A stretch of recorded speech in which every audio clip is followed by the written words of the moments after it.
Hello good बढ़िया, आप सभी कैसे हो। आज का जो हमारा चैप्टर होने वाला क्लास 9th का चैप्टर एटम्स एंड मॉलिक्यूल्स, परमाणु एवं अणु। अभी तक आपने इस चैप्टर को पढ़ा होगा, आपके बहुत सारे डाउट हैं या आपको ये चैप्टर अच्छे से समझ में नहीं आया होगा, ऐसा है ना।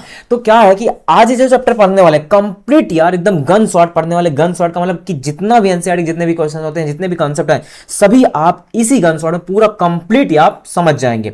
जो भी आपके पहले से डाउट है, आप कहीं नहीं पढ़ा है, आपको समझ में नहीं आया, इस चैप्टर को इस वीडियो में शुरू से अंत तक देखना। मैं गारंटी के साथ कहता हूं, मैं कृष्णा भैया आपका एकदम एकदम हलवा बना दूंगा। समझ लो कि बहुत मजा आने वाला है इस क्लास में, ठीक है। एकदम आपको नया मिलेगा कुछ ना कुछ जरूर, मेरा वादा है। तो कंप्लीट वीडियो को इन तक देखना और जरूर जल्दी से जल्दी भाई इस क्लास को दोस्तों के साथ शेयर कर दो और सभी को बुला लो पढ़ने के लिए। तो वीडियो को भी न देरी करते हुए शुरू करते हैं हमारी आज की जो वीडियो है, ठीक है। तो देखिए, सबसे पहले अब यहां पे हम समझ लेते हैं थोड़ा सा ब्रीफ हिस्ट्री के बारे में। देखिए, सबसे पहले जो हम समझते हैं कि एक चैप्टर मैंने पढ़ा था मैटर वाला, पदार्थ वाला। तो सबसे पहले देखो, इस चैप्टर को समझने के पहले यार थोड़ा सा हम इसकी हिस्ट्री जान लेते हैं। तो अगर किसी चैप्टर की हिस्ट्री जान लेते हैं तो चैप्टर को पढ़ने में मजा आता है, आनंद आता है। तो इसकी ब्रीफ हिस्ट्री क्या है, महर्षि कणाद थे। महर्षि कणाद जो 500 ईसा पूर्व में क्या बताते हैं कि अगर हम पदार्थ को छोटे छोटे हिस्सों में बांटते जाएं तो एक ऐसी अवस्था आएगी जब हमें सबसे छोटा कण मिलेगा जिसे और बांटा नहीं जा सकता। इसका मतलब है कि यार जो महर्षि कणाद थे ये अपने भारत के ही थे, ठीक है। इन्होंने क्या बताया कि यार ये रासायनिक के मतलब कि एक रासायनिक के वैज्ञानिक थे भाई। इन्होंने बताया कि जो पदार्थ है उसको आप तोड़ते जाओ तोड़ते जाओ तोड़ते जाओ तोड़ते जाओ। मतलब आपके पास एक पेंसिल है, आपके घर में टीवी है, आपके घर में पंखा है, आपके घर में बुक है, कुछ भी है, फोन है, मोबाइल फोन है अभी हाथों में ना, आप इसको तोड़ते जाओ तोड़ते जाओ तोड़ते जाओ। मतलब कि एक समय ऐसा आएगा यार कि ये इनडिविजिबल होगा। इनडिविजिबल का मतलब आप उसको फिर डिविजिबल नहीं कर सकते, आप उसको तोड़ नहीं सकते, बांट नहीं सकते। मान लो आपके हाथ में भी फोन है, इसको तोड़ते जाओ तोड़ते जाओ तोड़ते जाओ तोड़ते जाओ, ठीक है, तोड़ते जाते जाओगे। लेकिन एक समय ऐसा आएगा कि वह टूटेगा नहीं, मतलब इनडिविजिबल, मतलब वह फिर टूट नहीं जाएगा। इतना छोटा कण बन जाएगा, इतना छोटा कण बन जाएगा, फिर वो टूटने वाला नहीं होगा। ये 500 ईसा पूर्व में बताए थे हमारे कौन, महर्षि कणाद जी, कि भाई कोई भी पदार्थ ले लो, दुनिया का कोई भी पदार्थ, दुनिया में जितने भी पदार्थ हैं, सभी पदार्थ है ना, इनको आप तोड़ते जाओ तोड़ते जाओ तोड़ते जाओ, एक कभी नहीं खत्म होने वाला है। एक समय ऐसी आएगा, मतलब एक ऐसी अवस्था आएगी जिसको आप बांट नहीं सकते, जिसको आप तोड़ नहीं सकते। समझ में आया। तो उसके बाद इन्होंने बताया इन कणों को परमाणु कहते हैं। फिर जो कण मिला, जो तोड़ते के बाद जो मिला लास्ट में, उसको बोल लेते हैं क्या, परमाणु, मतलब एटम। क्या बोला गया उसको, इन्होंने क्या बोला, एटम बोल दिया उसको। क्या नाम दे दिया, एटम, मतलब परमाणु दे दिया। फिर इसके बाद यार एक वैज्ञानिक आते हैं, एंशियंट ग्रीक फिलोसफर। एक लगभग 100 साल के बाद, 100 ईयर्स के बाद, मतलब कि लगभग 100 ईयर्स के बाद महर्षि कणाद के बाद एक आते हैं एंशियंट के जो ग्रीक फिलोसफर हैं, डेमोक्रिटस एंड ल्यूसिपस। कौन, दो थे, एक डेमोक्रिटस एंड ल्यूसिपस। ये दो वैज्ञानिक आते हैं, ग्रीक फिलोसफर आते हैं। ये क्या कहते हैं, 100 साल बाद भाई, उस टाइम फोन तो चलता नहीं था, ना फोन था, ना मोबाइल फोन था, कुछ नहीं था, ना लोगों से बात उतनी चीज होती थी, मतलब कि सब अपने आप में कुछ ना कुछ चीजें खोज करते थे, खोजबीन करते थे, ठीक है। तो ये आए, इन्होंने बताया कि Democritus and Leucippus called these particles atom. इन्होंने ये आए भाई, ये भी बताया कि जो पार्टिकल्स हैं तोड़ने के बाद जो बचा वो भी क्या है, एटम है, वही है एटम, वही है परमाणु। तो मीनिंग तो इन्होंने क्या बताया उसका फॉर्म कि इनडिविजिबल, मतलब कि वही वो भी बताए थे। अगर इनसे पहले बात हो जाती थी, अगर इनसे दोनों से बात होती थी कब, उस टाइम, तो बताते थे हाँ भाई आपने खोज कर दिया, आपने बताते ठीक है। लेकिन उस टाइम किसी से बात नहीं होती थी, ना फोन था, कुछ नहीं। तो ये भी जब आए, इन्होंने बताया भी भाई कि जो एटम है, एटम कब बनेगा, जब पार्टिकल्स को तोड़ते जाओ, जो लास्टिंग पॉइंट आता है, जब कभी खत्म नहीं होने वाला है, वही एटम कहलाएगा और वह इनडिविजिबल होगा, फिर इसको आप डिविजिबल नहीं कर सकते। तो ये हमारे बताते हैं डेमोक्रिटस एंड ल्यूसिपस, जब इनके 100 साल के बाद ये वैज्ञानिक आते हैं। तो यही सारी घटना चलती रही। फिर यार उसके बाद में आगे समझते हैं क्या होता है। तो अब देखिए, व्हाट इज एटम। एटम मतलब कि क्या, परमाणु। एटम का मतलब परमाणु। देखो परमाणु क्या है, मॉडर्न डे डिफिनीशन, अभी डिफिनीशन समझते हैं हम इस मॉडर्न डे में। तो देखो क्या होता है कि पदार्थ का सबसे छोटा मूल कण जो शायद स्वतंत्र रूप से मौजूद हो या ना हो, लेकिन हमेशा रासायनिक अपक्रिया में हिस्सा लेता है। मतलब कि यार जो परमाणु है वह पदार्थ का सबसे छोटा मूल कण है जो शायद स्वतंत्र रूप से मौजूद हो या ना हो, लेकिन हमेशा रासायनिक अपक्रिया में हिस्सा लेता है, रासायनिक अपक्रिया में भाग लेता है। तो जैसे मैंने दूसरा पॉइंट क्या है कि परमाणु को रासायनिक अपक्रिया या तरीकों से बांटा नहीं जा सकता, मतलब कि आप परमाणु को किसी भी रासायनिक अभिक्रिया या तरीकों से नहीं बांट सकते हैं। दूसरा पॉइंट क्या बताया गया, परमाणु इतने छोटे होते हैं यार, परमाणु इतने छोटे होते हैं कि हम उन्हें उच्च शक्ति माइक्रोस्कोप से भी नहीं देख सकते। देखो भैया, अगर जो माइक्रोस्कोप होता है इसको, इसकी सहायता से भी हम उस परमाणु को नहीं देख सकते, मतलब इतना छोटा होता है यार, इतना छोटा है, बहुत ही सूक्ष्म कण, जिसको हम माइक्रोस्कोप से भी नहीं देख सकते। वाह गजब। अगला पॉइंट क्या है, परमाणु लगभग गोल आकार का होता है, मतलब एक स्फेरिकल जैसा, एक स्फेयर जैसा होता है, लगभग में एक गोल जैसा होता है। जैसे यहाँ पे मैंने लिया एटम इन गोल्ड, मतलब कि एक मेरे पास सोना है, एक गोल्ड है, एक गोल्ड है, गोल्ड के देखिए इतने परमाणु, कितने गोल्ड, गोल गोल है कि नहीं, एक स्फेयर लगभग गोल आकार के दिख रहे हैं ना, ए गोल गोल गोल दिख रहे हैं ना, ये सभी क्या है, परमाणु है, सभी क्या है, एक सोने, मतलब सोना एक पदार्थ है, इस गोल्ड के इतने सारे परमाणु हैं, मतलब कि बहुत सारे परमाणु है ना, बहुत सारे परमाणु। तो इसका मतलब समझ में आया। फिर परमाणु को दूसरे तरीकों से बांटा जा सकता है। यहां पे देखो नोट पॉइंट मैंने क्या लिखा, कि परमाणु को दूसरे तरीकों से बांटा जा सकता है, लेकिन यार यहां मैंने बताया कि परमाणु को रासायनिक अभिक्रिया तरीकों से किसी भी तरीके से नहीं बांटा जा सकता, लेकिन इस केस में बांटा जा सकता है। क्यों? क्योंकि हम अगले चैप्टर में पढ़ेंगे कि भाई परमाणु को भी बांट सकते हैं, जैसे सुने होगा नाम इलेक्ट्रॉन, प्रोटॉन, न्यूट्रॉन, ऐसे भी समझेंगे कि अगले चैप्टर में कि हाँ परमाणु को बांटा भी जा सकता है। क्योंकि भाई डे टू डे लाइफ में क्या होगा, खोजबीन होती चलती है, तो लोग समझते रहते हैं, लोग पढ़ते हैं, तो भाई बताते हैं ना, तो अगले चैप्टर में पढ़ेंगे हाँ परमाणु को कैसे बांटा जा सकता है। इसलिए मैंने यहाँ पे नोट पॉइंट लिख दिया है कि हाँ भाई अगले चैप्टर में समझेंगे कि परमाणु को बांटा जा सकता है। तो समझ में आया कि नहीं कि यार परमाणु इतना सूक्ष्म कण है कि हम उसे माइक्रोस्कोप के से भी नहीं देख सकते हैं, और ये लगभग गोल आकार के होता है, मतलब स्फेयर जैसा। देख रहे हैं यहाँ पे गोल्ड है मेरे पास पदार्थ, उसके देखो कितने परमाणु हैं, कितने परमाणु हैं उतने, है ना, छोटे छोटे छोटे छोटे छोटे। ठीक है, समझ में आया, आगे बढ़ता हूँ। अब देखो जैसे मान लो यहाँ पे मैंने ले लिया 1 iron nail contains nearly 10⁻23 atoms. देखो एक मेरे पास आयरन की एक नेल है, मतलब एक खिल्ली है जिसको बोलते हैं, इसमें देख रहे हो कितना भाई, दिखाता हूं यहाँ पे, जरा देखो यहाँ पे देख रहे हो कितने, इस नेल के कितने छोटे छोटे छोटे छोटे छोटे छोटे छोटे छोटे परमाणु हैं, कितने छोटे छोटे छोटे छोटे, मतलब 10⁻23। इसका मतलब क्या है, 10⁻23 का मतलब 10⁻23 का मतलब कि एक के पीछे 23 जीरो 23 जीरो 23 जीरो 23 जीरो, मतलब कैसे चल 23 टाइम्स, भाई करोड़ों अरब से भी ज्यादा जाएगा। एक जो हमारे घरों में छोटी स्कील होती है उसके इतने यार एटम्स होते हैं, उसको तोड़ते जाओ, मतलब इतने एटम्स निकलते हैं, 10⁻23, मतलब अरब खरब, भाई आई डोंट नो, मुझे नहीं पता, देख लो भैया एटम है, मतलब कि यार एटम इतने पार्टिकल्स बढ़ते हैं, सिर्फ कील, और कील क्या एक पदार्थ है, उसके इतने एटम्स निकलते हैं, वो भी स्फेरिकल जैसे गोल गोल दिख रहे हैं ना, यहाँ पे दिख रहे हैं आपको, दिख रहे हैं ना, उसी प्रकार। अब वहीं पे देखो एक आया मेरे पास, परमाणु की त्रिज्या नैनोमीटर में मापी जाती है। इसका मतलब समझ लो कि जो मेरे पास परमाणु की त्रिज्या होती है वो नैनोमीटर में मापी जाती है। देखो जो मेरे पास परमाणु है, जो मेरे पास एटम है, उसकी त्रिज्या नैनोमीटर, जैसे हम जानते हैं कि 1 नैनोमीटर बराबर होता है 10⁻⁹ मीटर। क्या? 1 नैनोमीटर बराबर 10⁻⁹ मीटर। आप इसको मीटर में नहीं माप सकते, आप इसको डेसिमल में नहीं, आप इसको किलोमीटर में नहीं, आप किसी में नहीं मापेंगे, लेकिन आप एक इकाई में मापेंगे जिसको बोलते हैं नैनोमीटर। यह सबसे छोटी इकाई होती है भाई, सबसे छोटी इकाई है, इसीलिए क्योंकि परमाणु बहुत छोटा है, तो जब सबसे छोटी इकाई में मापा जाएगा, इसका मतलब क्या पता है यार, देखो अगर मैं इसको इधर बटे में लाता हूं, अगर मैं इसको बटे में करता हूं तो 1 बटे कितना हो जाएगा, 10 की पावर कितना हो जाएगा, इसको बटे में करूंगा, घात किस में है, माइनस में नीचे आएगी तो प्लस में हो जाएगी ना। इसका मतलब ए 10 के पीछे कितना जीरो चिपकाएगा, 9 बार 9 बार 9 जीरो ना, 1 2 3 4 5 6 7 8 9, मतलब कि एक लिखो और पीछे 10 जीरो, 9 जीरो चिपका दो, 1 2 3 4 5 6 7 8 9, 9 जीरो। इसका मतलब देख रहे हो कितना बड़ा, मतलब कि यार समझ क्या बताऊं आपका, मतलब कि 1/1 के कितने पीछे जीरो, 9 जीरो, अगर इसी 9 जीरो को हटाऊंगा तो पीछे से कितने अंक बाद लगेगा, 9 अंक बाद ना, एक अंक ए फिर जीरो, 2 3 4 5 6 7 8, 1 2 3 4 5 6 7 8 9, 9 अंक बाद यहाँ से पीछे दशमलव लगा दूंगा, मतलब 0.0000001। ऐसा भैया, मतलब यार इतनी छोटी इकाई में मापा गया, 0.00000, मतलब कि इतना छोटा मात्रक, मतलब इतना छोटा हो सकता है परमाणु यार, थोड़ा लॉजिक समझो भाई। क्योंकि जब मैंने 10⁻⁹ है, नीचे लिखता हूँ, घात नीचे आएगी तो प्लस में हो जाएगी ना, तो जब 9 हटाया तो मतलब कि एक के पीछे 9 जीरो लगा दो, एक के पीछे 9 जीरो, उसी प्रकार यहाँ भी एक के पीछे 23 था तो एक 23 जीरो लगाएंगे। ठीक, तो सोच लो भैया कि मतलब इतना छोटी इकाई में मापा गया, तो 1 नैनोमीटर बराबर 10⁻⁹ मीटर। तो जो परमाणु होता है उसकी जो त्रिज्या होती है, लेंथ, इसकी जो लेंथ त्रिज्या होती है, त्रिज्या उसको नैनोमीटर में मापा जाता है। कॉन्सेप्ट क्लियर हुआ, समझ से आगे बढ़ता हूं। अब यहाँ पे समझते हैं भैया, एक वैज्ञानिक आ जाते हैं एंटोनी एल लवोसियर। ये क्या बताते हैं, ये भी केमिस्ट्री के रसायनज्ञ हैं। क्या बताते हैं एंटोनी एल लवोसियर, उन्होंने दो नियम दिया।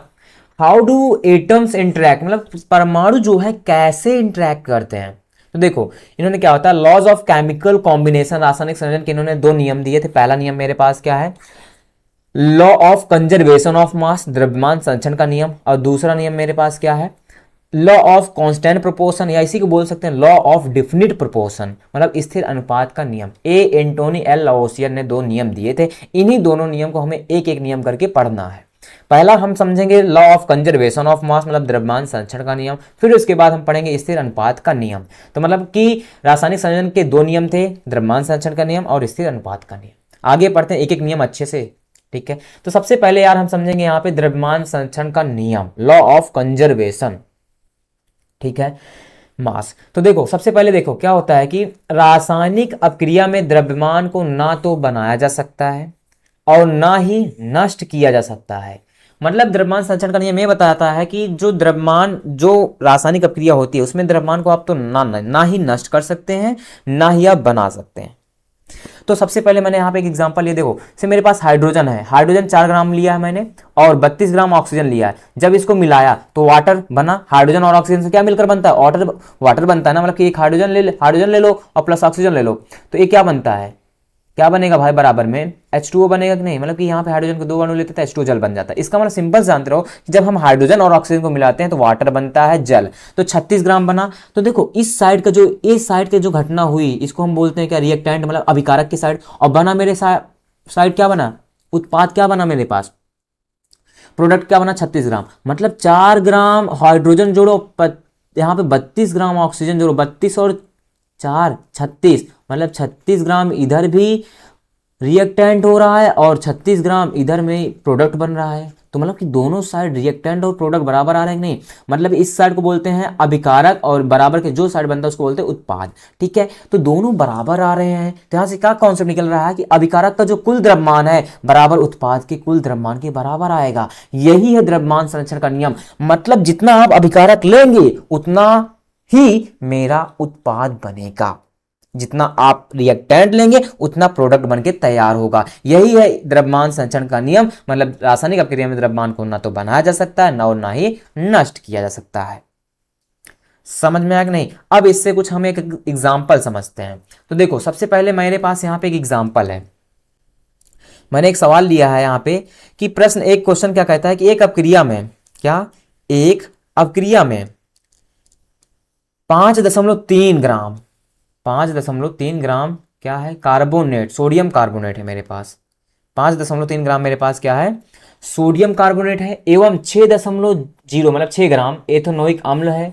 अपक्रिया होते हैं, इससे अपक्रिया होते हैं तो बाई 2.2 ग्राम कार्बन डाइऑक्साइड और 8.2 ग्राम सोडियम एथोनेट एवं 0.9 जल उत्पाद के रूप में प्राप्त होता है। ये उत्पाद बनता है। इस अपक्रिया द्वारा दिखाइए कि यह परीक्षण द्रव्यमान संरक्षण के नियम को सिद्ध करता है। ये नियम को सिद्ध करता है, मुझे दिखाना है। तो सबसे पहले यहाँ पे दिखा है सोडियम कार्बोनेट। सोडियम कार्बोनेट कितना दिया है मेरे पास, 5.3 ग्राम दिया है ना, लिख लेते हैं 5.3 ग्राम सोडियम का, 5.3 ग्राम मैंने सोडियम कार्बोनेट लिख लिया। फिर प्लस एथेनोइक अम्ल कितना दिया है, 6 ग्राम एथेनोइक अम्ल। तो यहाँ पे मैंने लिख लिया 6 ग्राम एथेनोइक अम्ल। अब रिएक्शन करेगा सोडियम एथोनेट, सोडियम एथोनेट कितना है 8.2 दिख रहा है यहाँ पे, सोडियम एथोनेट दिया है इसी यहाँ पे 8.2 ग्राम। फिर plus carbon dioxide, carbon dioxide कितना गिवन है मुझे 2.2 कार्बन डाइऑक्साइड ना, तो यहाँ पे लिख लिया मैंने 2.2 ग्राम। फिर प्लस का जल, जल कितना दिया है एवं 0.9 ग्राम जल, तो 0.9 ग्राम यहाँ पे हम लिख लेंगे 0.9 ग्राम कितना जल हो जाएगा ए। अब देखो इसको अगर जोड़ूंगा 5.3 मतलब कि टोटल जोड़ना है, मतलब कि कुल अभिकारक का द्रव्यमान जोड़ लो, ठीक है, अब कुल आप जोड़ लो उत्पाद का द्रव्यमान कितना आएगा, जरा इसको जोड़ो 5.3 में 6 जोड़ेंगे कितना हो जाएगा 11.3, मतलब कि 6 और 5 जुड़ेगा 11 और 11.3। फिर ठीक है ये बराबर आने वाला है, मतलब कि ये रिएक्शन होगा बराबर आएगा 11.3। जब आप इसको ऐड करेंगे 8.2 फिर 2.2 फिर 0.9 तो ये भी आ जाएगा कितना 11.3। ग्राम, 11.3 ग्राम, दोनों एक दूसरे के बराबर आ रहा है कि नहीं। मुझे यही दिखाना था कि हाँ भाई यहाँ पे द्रव्यमान संचरण का नियम लग रहा है। प्रूव हुआ कि नहीं, प्रूव हुआ कि नहीं, प्रूव हुआ ना यहाँ पे। मतलब कि जब आप 8.2 जोड़ोगे, जैसे जोड़ना बता दे रहे हो, 8.2 फिर 0.6.2.2 फिर 0.9, 9 2 11, और 11 में 2 जोड़ूंगा 13, 3 हासिल 1, 8 10 1 11, तो आ गया 11.3। 8 10 और 1 11 आया कि नहीं। मतलब कि जो मुझे दिया था अभिकारक की साइड रख लेना अभिकारक वाला, और जो उत्पाद था उसको रख लेना है अभिकारक की साइड, जैसे सबको जोड़ लो, उत्पाद की साइड सभी को जोड़ लो, ऐड कर दो, दोनों बराबर आएगा। बराबर आया तो इसका मतलब द्रव्यमान संचरण का नियम सिद्ध हो रहा है। हाँ भाई बराबर है, क्योंकि अभी मैंने एग्जांपल लिया था ना हाइड्रोजन और ऑक्सीजन का, जल बनाया था, बराबर मिल रहा था ना। अभिकारक जितना हुआ मेरे साइड, जितना रिएक्टेंट बना उतना प्रोडक्ट भी बनेगा। 11.3 रिएक्टेंट हुआ, 11.3 प्रोडक्ट बना। प्रूव हुआ ना, समझ में आया क्वेश्चन। आगे बढ़ता हूं। अब दूसरा सवाल है मेरे पास, अगर द्रव्यमान संचरण का नियम सही है तो इन्होंने कह रहा है, क्वेश्चन में क्या कह रहा है कि अगर द्रव्यमान संचरण का नियम सही है, ठीक है, तो क्या करना है, 34 ग्राम सिल्वर नाइट्रेट के साथ कितना सोडियम, मतलब कितना सोडियम, सोडियम कितना पूछ रहा है भाई, कितना सोडियम क्लोराइड रिएक्ट करें रिएक्ट करके 17 ग्राम सोडियम नाइट्रेट और 28.70 ग्राम सिल्वर क्लोराइड बनाएगा। तो सबसे पहले सिल्वर नाइट्रेट यहाँ पे देखते हैं, सिल्वर नाइट्रेट कितना दिया, 34 ग्राम सिल्वर नाइट्रेट, यहाँ पे रख लेते हैं 34 ग्राम सिल्वर नाइट्रेट प्लस कितना सोडियम क्लोराइड, कितना सोडियम क्लोराइड अब मुझे नहीं पता कितना, तो यक्स मान लिया। और फिर इसके बाद इधर देखो सिल्वर क्लोराइड मुझे कितना दिया है, 28.7 ग्राम दिया है ना, 28.7 ग्राम। अब जीरो चाहे लिखूं या नहीं लिखूं उससे दिक्कत नहीं है, ठीक है। फिर प्लस सोडियम नाइट्रेट कितना दिया मुझे, 17 ग्राम, कितना दिया है, 17 ग्राम, ठीक। तो अब इसको ऐड करेंगे क्या मिलेगा, 34 प्लस यक्स, मतलब टोटल करो अभिकारक का कुल द्रव्यमान, मतलब कि अभिकारक साइड है, अभिकारक का कुल द्रव्यमान बराबर होना चाहिए मेरे पास, यहां पे लिख दे रहा हूं ताकि आपको दिक्कत ना हो। यही तो था मेरे पास, अभिकारक ऐड करना, अभिकारक का कुल द्रव्यमान, यही सूत्र था ना, बराबर किसके था, उत्पाद मतलब प्रोडक्ट, उत्पाद का कुल द्रव्यमान। तो इसका मतलब ये हुआ मेरे पास कि जब आप अभिकारक का कुल द्रव्यमान, ठीक है, अभिकारक का कुल द्रव्यमान मेरे पास कितना, 34 प्लस एक्स बराबर, इसको मुझे ऐड करना है, मेरे पास कितना है, यहां पे ऐड करूंगा, देखो 20, यहां पे देखो एक लेते हैं 28.7 प्लस मुझे 17 ऐड करना है, 28.7 और प्लस मुझे ऐड करना है कितना, 17, ये कितना आ जाएगा पता है, देखो 34 प्लस एक्स ऐसे लिख लो बराबर, ये आ जाएगा मेरे पास 45.7, कितना आ जाएगा 45.7। जब आप ऐड करेंगे, ऐड कर लेना, कैसे ऐड करेंगे देखिए, 28.7 ऐसे लिख लो, और 17 में कुछ नहीं पॉइंट है ना, तो इस दशमलव से दशमलव मानो, क्या मैं इसको लिख सकता हूँ 17.0 ना, जीरो लिखो फिर 7 फिर 1 8, 17.0 लिख सकता हूँ, इसी को ऐड कर लो, आ जाएगा आंसर, ठीक है। तो अब उसके बाद ये प्लस उधर जाएगा माइनस में, तो एक्स का मान निकालना है, तो 45.7 माइनस 34 कितना, 45.7 माइनस का 34, जब घटाएंगे कितना आ जाएगा, 11.7 ग्राम, 11.7 ग्राम किस ऑप्शन में मिल रहा है, ऑप्शन बी 11.70, जीरो का मतलब कुछ नहीं होता, दशमलव के बाद चाहे लिखूं चाहे ना लिखूं, तो यही मेरा फाइनली आंसर आ जाएगा 11.27 ग्राम। यक्स का मान ज्ञात करना था। अब अगर आप चेक करना चाहते हैं, पता है, अगर आप चेक करना चाहते हैं तो जब 11.7 को यहाँ पे रखेंगे, एक्स के स्थान पर जोड़ेंगे और इधर जोड़ेंगे, तो वही पूरा बराबर मेरे पास फाइनली आंसर आ जाएगा, क्योंकि मुझे यक्स का मान पूछा था, यक्स का, तो मैंने बता दिया, ये मेरा आंसर आ जाएगा। क्लियर हुआ, मतलब कि जो मेरे पास दिया था उसको रख लो, सोडियम क्लोराइड का पूछा था, बोला था ना कितना सोडियम, तो एक्स मान लिया या ये मान लो कुछ भी। फिर उसके बाद अभिकारक के साथ गिवन तीर सिल्वर क्लोराइड यहाँ पे दिया था, सिल्वर क्लोराइड देख लो 28.70, जीरो लिखूँ या नहीं लिखूँ, प्लस सोडियम नाइट्रेट यहाँ पे दिया था 17 ग्राम, लिख लिया, इन दोनों को जोड़ लिया, क्योंकि मैं जानता हूँ अभिकारक का कुल द्रव्यमान बराबर उत्पाद का कुल द्रव्यमान के बराबर आता है। फिर 34 प्लस एक्स, और इसको जोड़ा 45.7, प्लस उधर गया माइनस में, घटा दिया, तो जब 45.7 में 34 घटाओगे तो यही आंसर आ जाएगा। मतलब इसको ऐसे घटा सकते हो 40.7, 45.7 पॉइंट लिखो, और इसको मैं लिख सकता हूँ ना 34 है तो 34.0 मान सकता हूँ, बस घटा दो, यही आंसर आ जाएगा, आप यहाँ पे निकाल लेना। ठीक है, आगे बढ़ता हूँ। अब हम समझते हैं स्थिर अनुपात का नियम। स्थिर अनुपात का नियम क्या है, देखो जरा, जो मेरे पास स्थिर अनुपात का नियम है क्या बताता है कि देखो, एक शुद्ध रासायनिक यौगिक में हमेशा वही तत्वों के द्रव्यमान के हिसाब से उसी अनुपात में होते हैं, चाहे यौगिक की मात्रा कुछ भी हो और वह किसी भी स्रोत से मिला हो।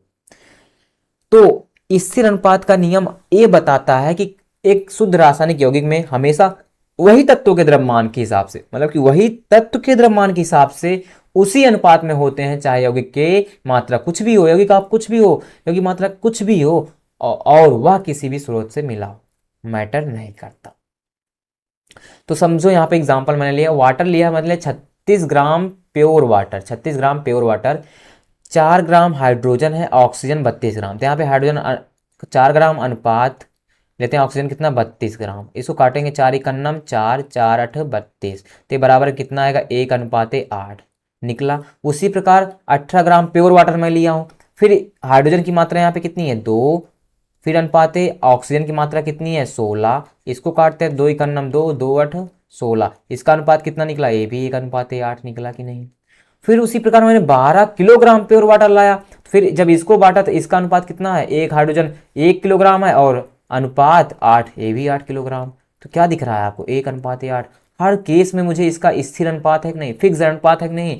इसका मतलब क्या है यार, कि चाहे आप नदी का पानी लाओ, चाहे आप इंदारे का पानी लाओ, चाहे आप नलके का पानी लाओ, नाले का पानी लाओ, कहीं का पानी लाओ, चले जाओ मुंबई का पानी लाओ, चले जाओ दुबई का पानी लाओ, लेकिन वो वाटर प्योर होना चाहिए। आप उसमें मिट्टी नहीं डालना है, आपको उसमें कचरा नहीं डालना है, उसका प्योर वाटर होना चाहिए, उसका अनुपात स्थिर आएगा आएगा।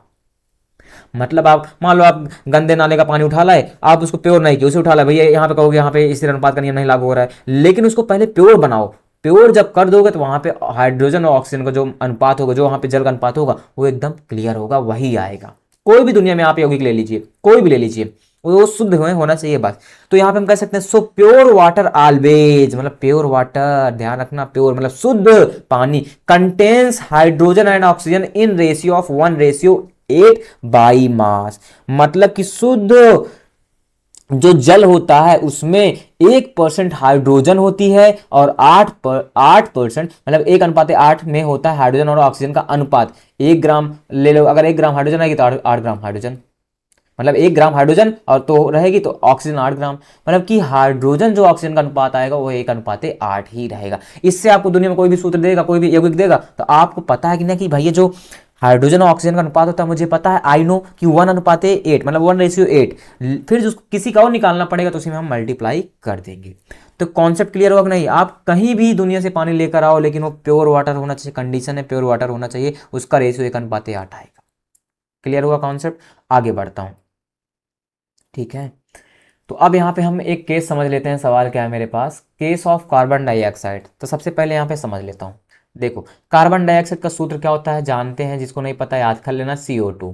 ठीक, तो CO2 मैंने एक C यहाँ पे ले लिया, एक ऑक्सीजन यहाँ पे ले लिया। ठीक, तो मान लो कि मैं लेकर आया भैया कि 44 ग्राम क्या ले आया, कार्बन डाइऑक्साइड, जिसमें हमने मिला दिया 12 ग्राम, ये अपने आप से हम लिख रहे हैं 12 ग्राम कार्बन, और 32 ग्राम मैंने मिला दिया ऑक्सीजन, 32 ग्राम ऑक्सीजन। तो इसका अनुपात पता है क्या निकल के आएगा, कार्बन और ऑक्सीजन का अनुपात निकालेंगे तो ये 12 और ये 32 कितने से कटेगा, 4 12, 4 8 32, तो इसका रेशियो कितना निकल के आएगा, 3:8 आया।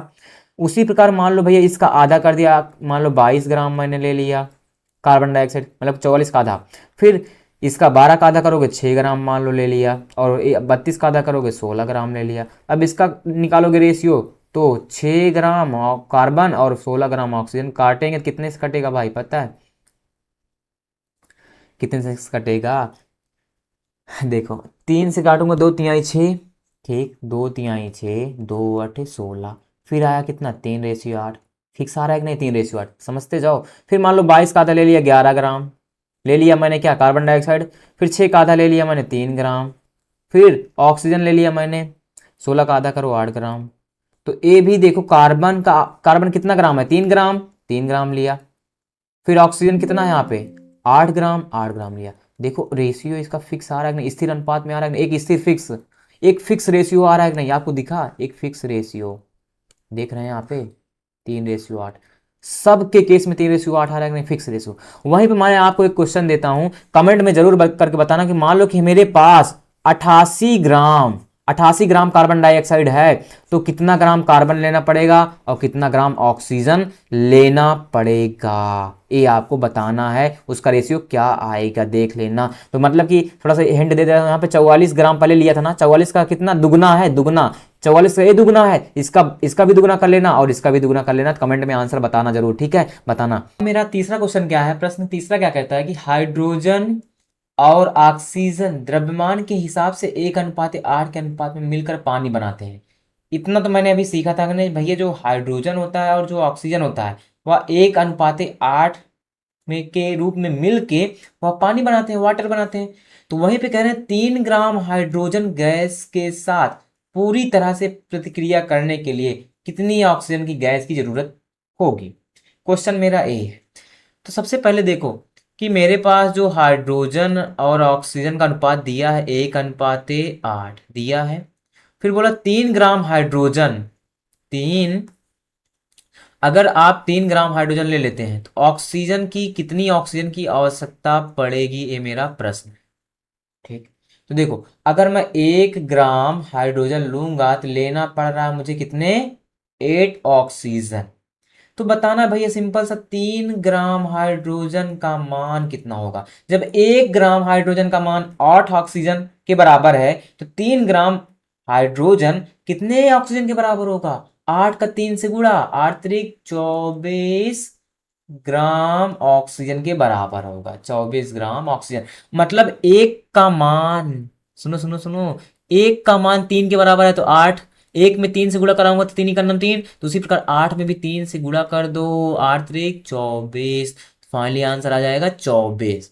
समझ में आया, नहीं समझ में आया ना, रुको रुको रुको, देखो मतलब यार अगर एक का मान मुझे 8 के बराबर दिया है, 3 का पूछा है, एक का दिया 3 का पूछा है, तो उसका मल्टीप्लाई करा दो ना भैया। जैसे मान लो कि 2, या इसी को मैं हटाता हूं, जैसे देखो मान लो कि अभी मेरे पास जैसे हाइड्रोजन और ऑक्सीजन 1:8 में है, ठीक।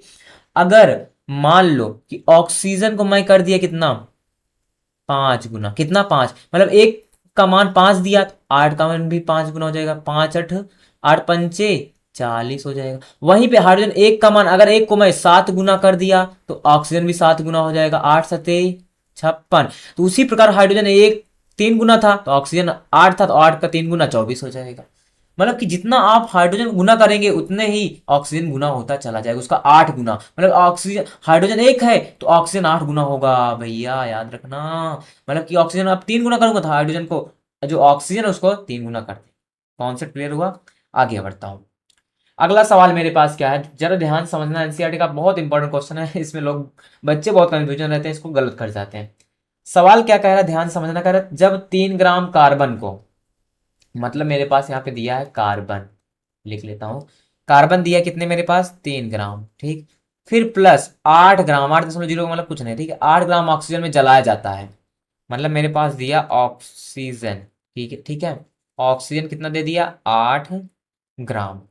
फिर जलाया जाता है तो 11 ग्राम कार्बन डाइऑक्साइड बनती है, कितने मेरे पास बनती है, कार्बन, कार्बन डाइऑक्साइड क्या बनता है, इसको हटाते हैं, देखो कार्बन डाई ऑक्साइड बनता है, कितना ग्राम बनता है 11 ग्राम, ठीक।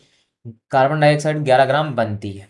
तो पूछ रहा है जब 3 ग्राम कार्बन को, मतलब फिर 3 ग्राम कार्बन को 50 ग्राम ऑक्सीजन में जला जाएगा, कितने 50 ग्राम ऑक्सीजन में जला जाएगा, तो कितनी कार्बन डाइऑक्साइड बनेगी। आपके जवाब पर रासायनिक रसायन का कौन सा नियम लागू होगा। तो भैया देखो 3 ग्राम कार्बन है, 50 ग्राम ऑक्सीजन को जलाया जा रहा है, तो यहाँ पे आप देखेंगे कि भैया यहाँ पे 3 gram oxygen, 8, 3 gram carbon 8 gram oxygen, तो मिलके बनाया 8 3 11, जुड़ गया, क्योंकि जुड़ गया 3 11। उसी प्रकार आप इसको भी जोड़ देंगे, कहेंगे भैया 3 और 50, 50 3 53 ग्राम बनेगा कार्बन डाइऑक्साइड, बनेगा। ऑप्शन देखिए टिक लगा के चले गए, टिक लगा दिए प्रतित पर। अरे भैया भैया रुको रुको रुको रुको, ए क्वेश्चन गलत गलत गलत, ये ऑप्शन नहीं होगा। जरा ध्यान से मेरी बात समझना। अभी मैंने एक कॉन्सेप्ट पढ़ा था कि कार्बन और ऑक्सीजन का जो अनुपात निकाला था 3:8 निकाला था कि नहीं, फिक्स था ना भाई, ये कॉन्सेप्ट पढ़ा था ना 3:8। तो अगर भैया देखो, अगर मैं 3 ग्राम कार्बन ले लिया तो जो ये 50 ग्राम यहाँ पे मेरे पास 50 ग्राम ऑक्सीजन है, इसमें से निकालूंगा मैं कितने ग्राम ऑक्सीजन, 8 ग्राम। मतलब यहाँ भी 8 ग्राम ऑक्सीजन निकल के आएगा, तभी बनेगा कितना, 11 ग्राम। मतलब रेशियो फिक्स होगा इसका, 3:8 थे, 8 ग्राम ऑक्सीजन। तो इसके पास भैया बताओ यार कि जो 42% लेफ्ट बच गई ऑक्सीजन, अब मान लो इतनी परसेंट, अब इससे मुझे नहीं मतलब यार कि 42% कितना भी ऑक्सीजन, अभी ऑक्सीजन है ना, कितनी भी ऑक्सीजन रहे उसको मुझे नहीं लेना, सिर्फ 8 इससे ले लेना है, क्योंकि 8 ग्राम ही ऑक्सीजन होनी चाहिए। 3:8 फिक्स रेशियो है, स्थिर अनुपात का नियम लग रहा है, ध्यान रखना, क्योंकि स्थिर अनुपात जो कि निश्चित है तो 8 ही लेना पड़ेगा, ज्यादा नहीं। 50 ग्राम है उसमें 8 निकाल लो तो बचा जो 42% लेफ्ट ऑक्सीजन है, ये उसी ऑक्सीजन हवा में ही रहेगी, मतलब ऑक्सीजन जो है उसी में हमारे चारों ओर रहेगी प्रेजेंट, उससे मुझे कुछ नहीं मतलब है, 8 ले लेना है। तो इसका फाइनली आंसर आ जाएगा 11। जल्दबाजी में गलती मत करना मेरे प्यारे भाई, ओके मेरी जान, जल्दबाजी में गलती मत करना। तो यही मेरा आंसर हो जाएगा। मतलब यार यहाँ पे जो नियम लग रहा है कौन सा, स्थिर अनुपात का नियम, स्थिर अनुपात का नियम लग रहा है। समझ में आया, स्थिर अनुपात का नियम यहाँ पे लग रहा है। कॉन्सेप्ट क्लियर हुआ कि नहीं। मेरे पास जो कार्बन और ऑक्सीजन का अनुपात है 3:8, उसी प्रकार अभी मैंने हाइड्रोजन और ऑक्सीजन का भी पढ़ा था 1:8, यही दोनों अनुपात याद रखना। कॉन्सेप्ट क्लियर हुआ, समझ में आया कि नहीं आया ना, आगे बढ़े, ठीक है। तो भैया भाई अभी तक मैंने एटम पे या एटम के बारे में हमने बेसिक बेसिक बातें पढ़ी। एटम की खोज किसने की, अभी मैंने समझा था महर्षि कणाद ने की थी, महर्षि कणाद ने एटम की खोज की थी, जो मैंने पढ़ा। पर यार पहली बार दुनिया में अगर किसी ने एटम के ऊपर प्रॉपरली एक थ्योरी दी, प्रॉपरली कुछ पॉइंट्स बनाए, बड़े या बड़े स्ट्रक्चर तरीके से एटम को समझाया, बहुत ही अच्छे तरीके से एटम को समझाया, वो थे कौन मेरे भैया, जॉन डाल्टन थे। वो कौन थे, जॉन डाल्टन। मतलब इनकी थ्योरी से यार जो दोनों हमने नियम पढ़ा था ना, याद है ना, द्रव्यमान संरक्षण का नियम और स्थिर अनुपात का नियम, उसको अच्छे से इन्होंने एक्सप्लेन करके बताया अपनी थ्योरी में।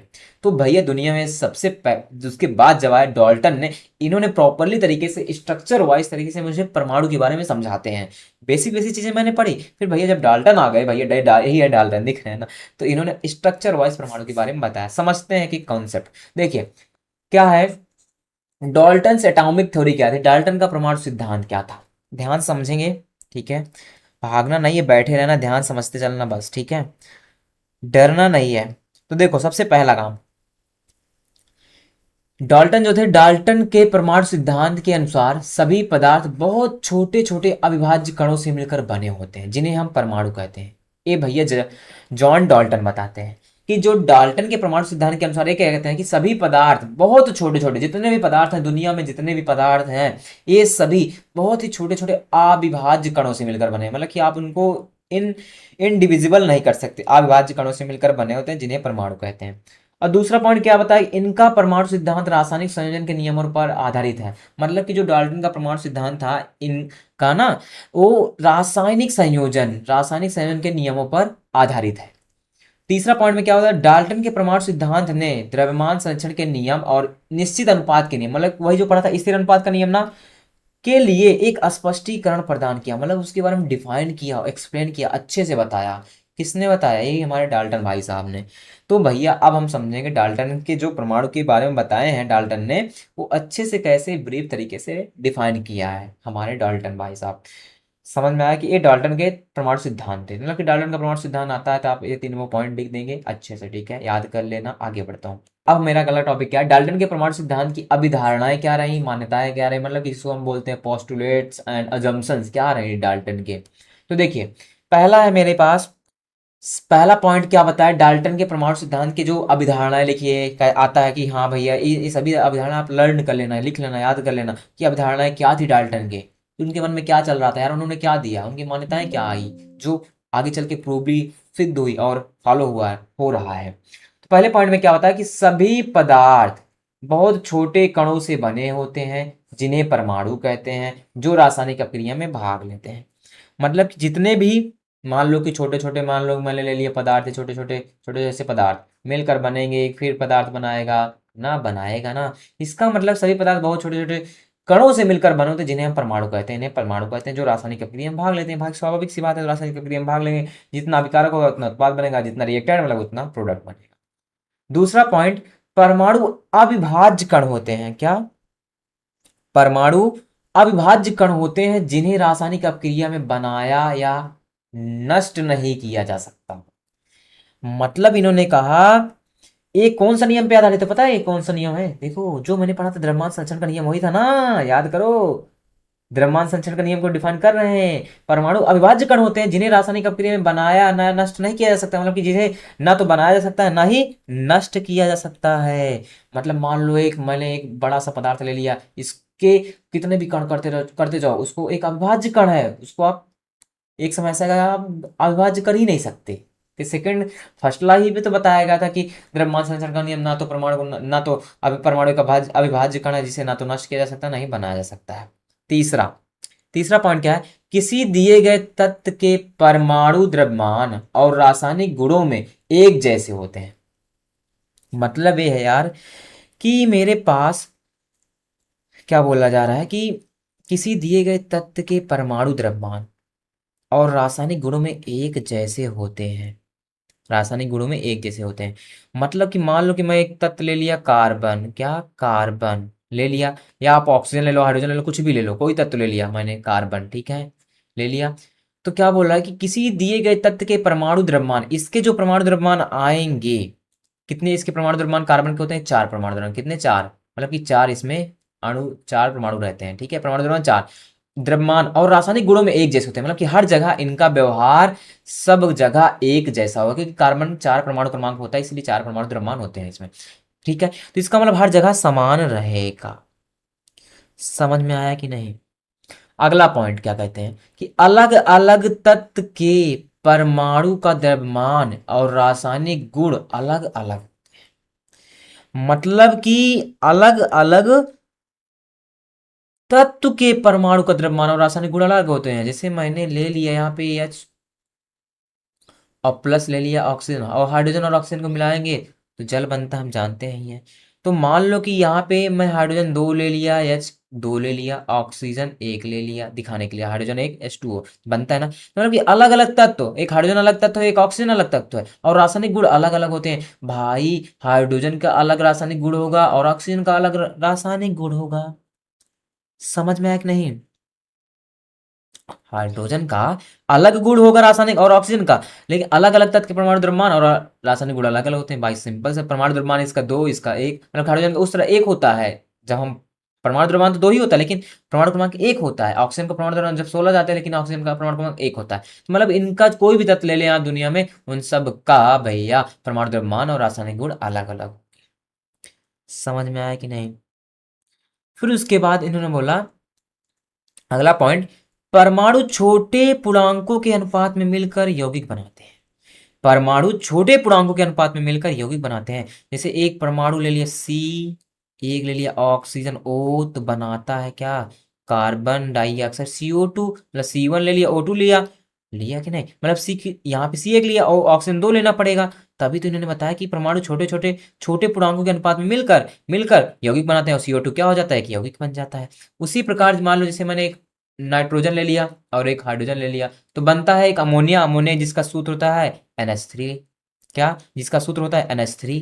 मतलब कि NH हाइड्रोजन 3 लेना पड़ेगा। तो भैया यहाँ पे जब परमाणु छोटे छोटे पूर्णांकों के अनुपात में मिलाएंगे, परमाणु जब आप मिलाएंगे तो एक यौगिक बनता है। NH3 क्या है? एक यौगिक। और यौगिक होता क्या है? आप पीछे पढ़ चुके हैं वीडियो में कि जब तत्वों को एक या एक से अधिक तत्व मिलाते हैं तो यौगिक बनता है। कॉन्सेप्ट क्लियर हुआ?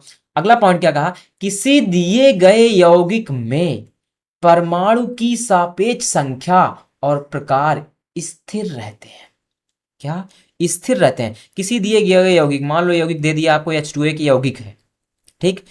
एक यौगिक है तो एक क्या बताता है, किसी दिए गए यौगिक में परमाणु की सापेक्ष संख्या और प्रकार स्थिर रहता है। स्थिर रहता है मतलब वही स्थिर अनुपात का नियम लगाओ, यहाँ पे लग रहा है कौन सा, देखो प्रूव करे कि नहीं, इन्होंने बताया डिफाइन किया कि ना, स्थिर अनुपात का नियम यहाँ पे डिफाइन हो रहा है ना इनके अभिधारणाओं के अनुसार। मतलब कि किसी दिए गए यौगिक दे दिया, हाइड्रोजन H2O एक जल का सूत्र है जिसको हम यौगिक समझते हैं, यौगिक है ही हमारा। यौगिक में परमाणु भी उपस्थित है, हाइड्रोजन और ऑक्सीजन की सापेक्ष जो संख्या है, सापेक्ष जो संख्या है मतलब हाइड्रोजन 2 है ऑक्सीजन 1 है और प्रकार स्थिर रहते हैं, फिक्स है कि हाइड्रोजन 2 होगा ऑक्सीजन 1 ही होगा, फिक्स है, तो ये जाता है स्थिर अनुपात का नियम डिफाइन करते हैं। समझ में आया ना, कॉन्सेप्ट क्लियर हुआ।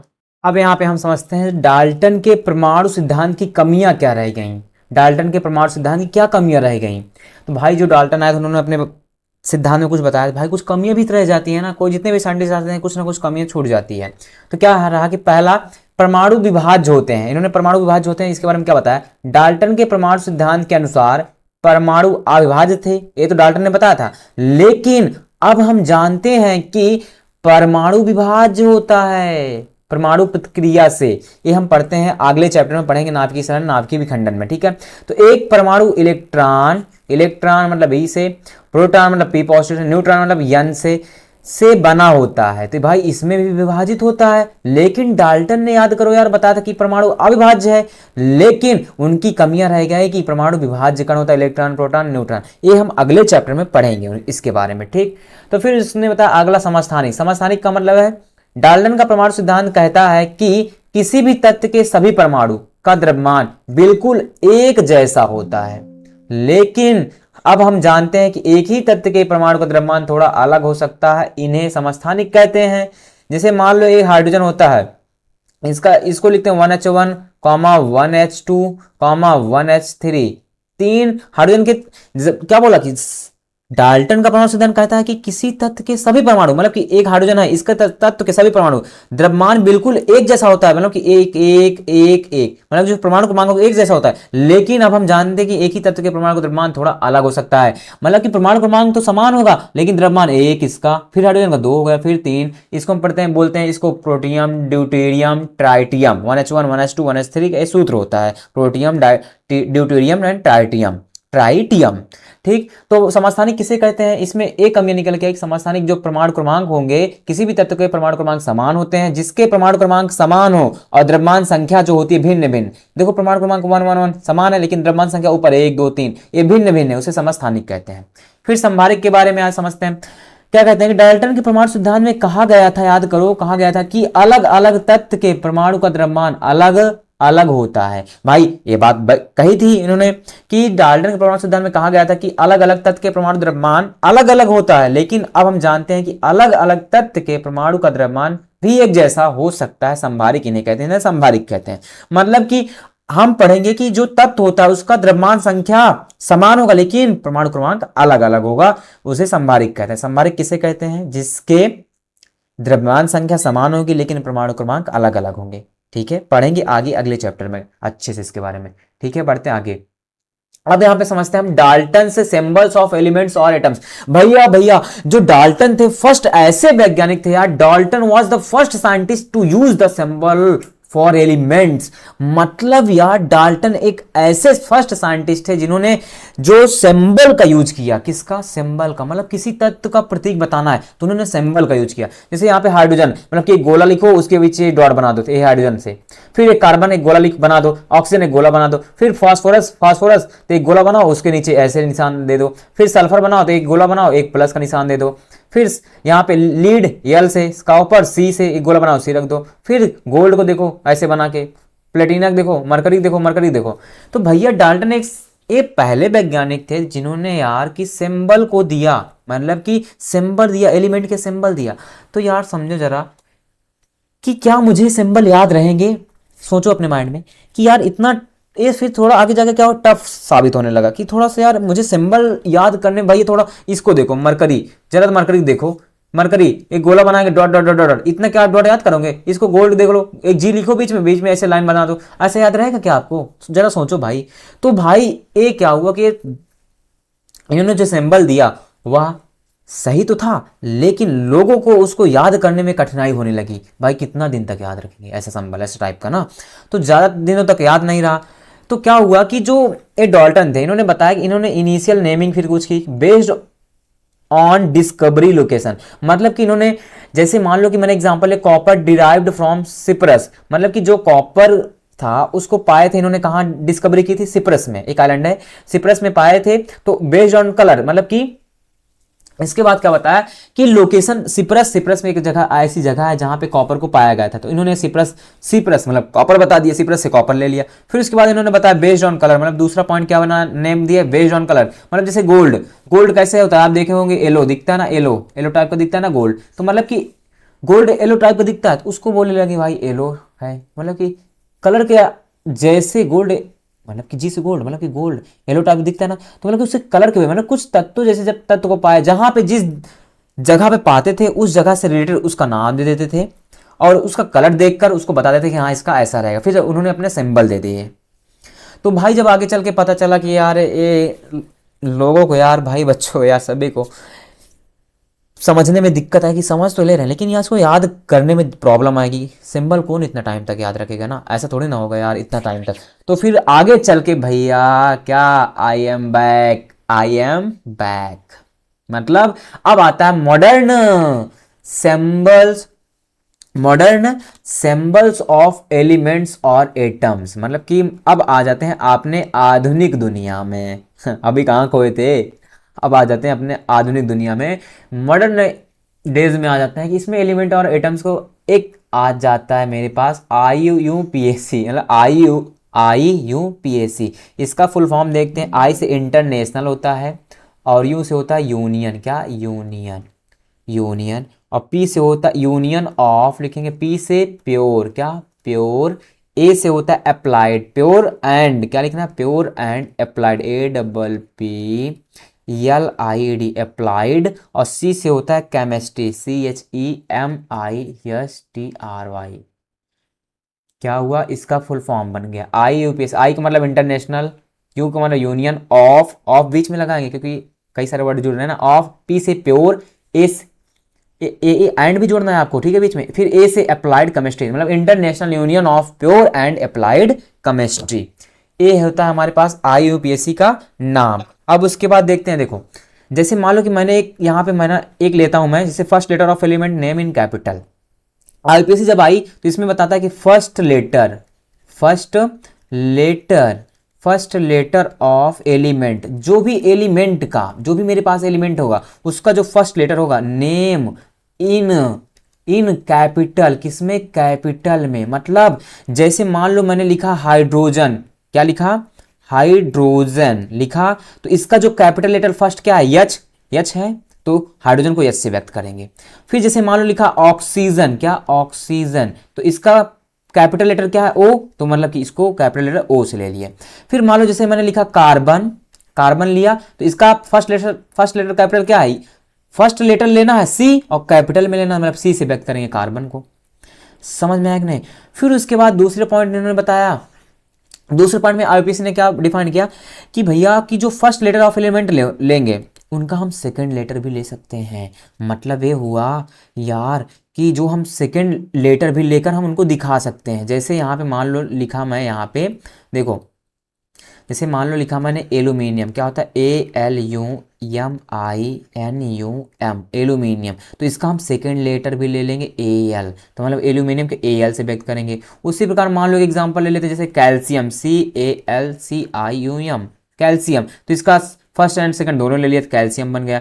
उसी प्रकार एक आता है जैसे एक एग्जांपल और लेते हैं हीलियम, हीलियम बोलते हैं ना HELIUM, हीलियम, तो इसका फर्स्ट एंड सेकंड लेटर ले लिए तो हीलियम, HE बन जाता था, HE बन गया। तो मतलब कि इन्होंने जब IUPAC आई तो इससे पता चला यार कि जो हमारे पास तत्वों का नाम होगा, जैसे हाइड्रोजन है तो फर्स्ट लेटर ऑफ एलिमेंट उसका फर्स्ट लेटर उठा लेंगे, ठीक। फिर उसके बाद इन्होंने बताया कि दूसरा पॉइंट में ये भी था कि अगर भाई जो मेरे पास तत्व का नाम होगा उसका फर्स्ट एंड सेकंड लेटर दोनों ले लेंगे तब भी उसका नाम बन जाएगा, उसका प्रतीक बन जाएगा। एल्यूमिनियम का मतलब Al, कैल्शियम का मतलब Ca प्रतीक होगा, हीलियम का मतलब He प्रतीक होगा। उसी प्रकार ऑक्सीजन मतलब फर्स्ट लेटर लिया और O इसका प्रतीक होगा, सिंबल। उसी प्रकार कार्बन C इसका प्रतीक होगा। फिर उसके बाद भाई एक पॉइंट और पढ़ते हैं, इसमें हम समझते हैं आगे। तीसरा पॉइंट क्या है, तीसरे पॉइंट में इन्होंने क्या बताया आईपीएससी ने कि मतलब कि first letter of elements name in capital letter लिखते हैं, इन सी ए कैपिटल, ठीक है, कैपिटल एंड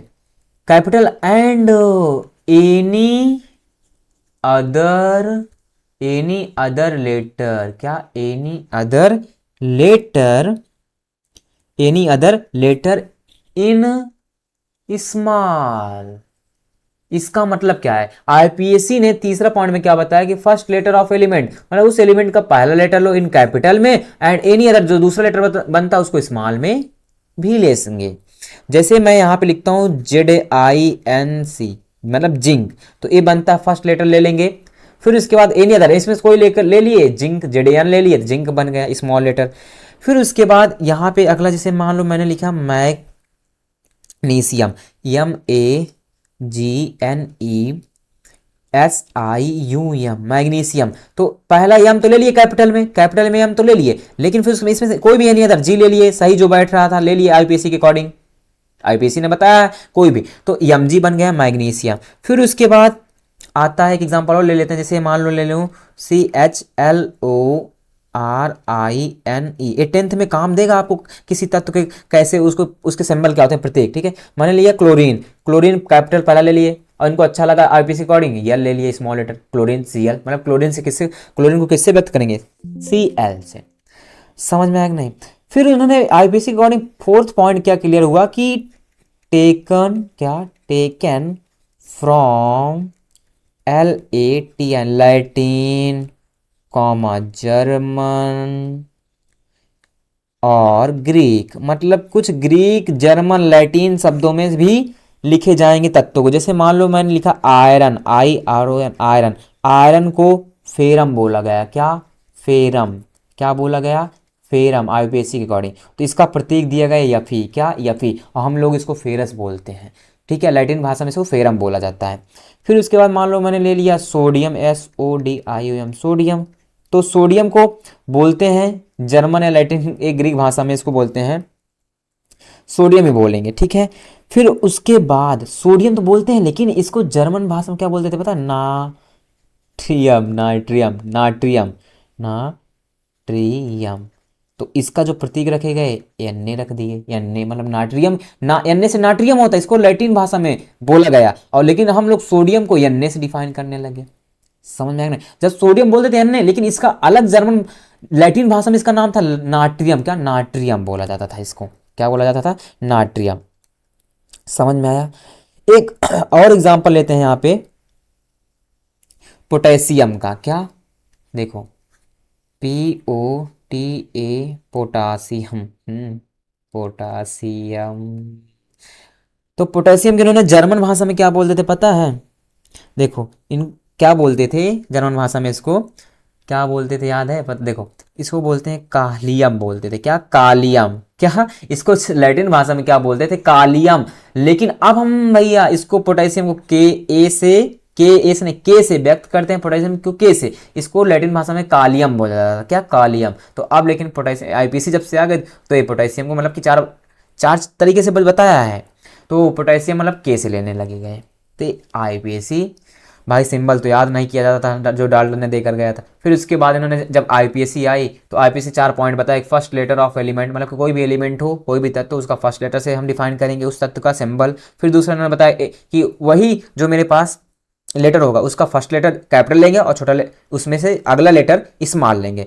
फिर आगे पॉइंट में बताया कि फर्स्ट लेटर ऑफ एलिमेंट ले लेंगे कैपिटल में, लेकिन और उसमें से कोई भी एक अदर लेटर चुन लेंगे तो उसका प्रतीक बन जाएगा, जैसे ZN जिंक मतलब जेड लिया कैपिटल और इसमें से कोई भी अदर लेटर ले लिया यानी स्मॉल n।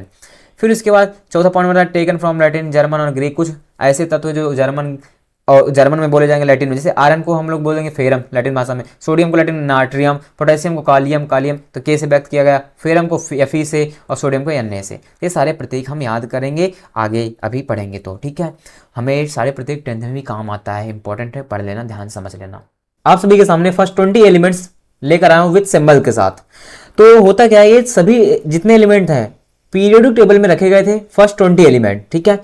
अभी लेकिन क्या होता है कि पीरियोडिक जो टेबल है वो सिलेबस से अपने हटा दिया गया है, हमें उसको नहीं पढ़ना है। तो मुझे कुछ तत्व पढ़ना है जिसको मुझे याद करना, हम जानेंगे उनका नाम क्या है और उनका सिंबल क्या है। सबसे पहला क्या है, हाइड्रोजन जिसका सिंबल H, हीलियम जिसका सिंबल He और लिथियम Li और beryllium Be, boron B, carbon C, nitrogen N, oxygen O और फ्लोरीन को किससे व्यक्त करेंगे, F से। किससे व्यक्त करेंगे फ्लोरीन को, F से, ठीक, फ्लोरीन को F से व्यक्त करेंगे। फिर उसके बाद नियान आता है, neon sodium, magnesium Mg, aluminium Al, silicon Si। मेरे साथ बोलना ताकि आपको याद हो जाए, लर्न हो जाए, क्योंकि याद रहेगा तभी काम आएगा बहुत अच्छा से, कि 10th में भी काम आता है। Phosphorus P, sulphur S, chlorine Cl, argon Ar, potassium K, calcium Ca। और ये मैंने लिखा 1 2 3 4 5 6 7 8 9 10, कहाँ 20 तक, मतलब इसको बोलते हैं हम लोग इनका परमाणु क्रमांक, मतलब इन तत्वों का परमाणु क्रमांक क्या है। हाइड्रोजन का पूछूंगा 1 परमाणु क्रमांक, फिर पूछ लिया बेरिलियम का परमाणु क्रमांक 4, बोरान का 5, फिर कार्बन का 6 और नाइट्रोजन का 7। उसी प्रकार सल्फर का परमाणु क्रमांक पूछूंगा तो क्या बताओगे 16। तो उसका प्रतीक क्या है, सिंबल क्या है, यस प्रतीक सिंबल क्या है। कैल्शियम का बोल दिया कि भाई कैल्शियम का बताओ यार, उसका सिंबल क्या होता है, तो Ca, क्या Ca और परमाणु क्रमांक 20। समझ में आया, इसको याद करना। अब इसका अगर आप एक ट्रिक देखना चाहते हो देख लो यहाँ पे, नहीं तो इससे तो आपको याद ही करना होगा। आप ट्रिक बता दे रहा हूँ, जैसे वहां से मैं बता दे रहा हूँ, जैसे 1 से 10 तक क्या लगाना, इसे देखो 1 से 10 तक, 1 से 10 तक पहले कैसे लगाना, क्या बोलेंगे, hi hi hello, hi hello little बच्चों, हाय हेलो लिटिल भोले बच्चों, हाय हेलो लिटिल भोले बच्चों। सी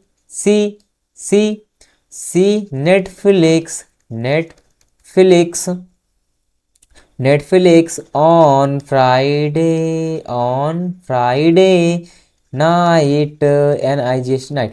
हाय हेलो लिटिल भोले बच्चों से सी मतलब सी लिख देंगे, see Netflix on Friday night. देखते हैं, हाय मतलब H से hydrogen, hello HE helium, little Li lithium, भोले मतलब B से भोले, तो अब यहाँ पे B से बोरान भी, बच्चों C से मतलब कार्बन, नेटफ्लिक्स मतलब NI नाइट्रोजन, ऑन का मतलब ऑक्सीजन, फ्राइडे का मतलब फ्लोरीन, नाइट का मतलब नियॉन। तो हाय हेलो लिटिल भोले बच्चों, see Netflix on Friday night. अगला अब 11 से हम पढ़ते हैं क्या, अब 11 से देखना, 11 से 20 तक देखो, ना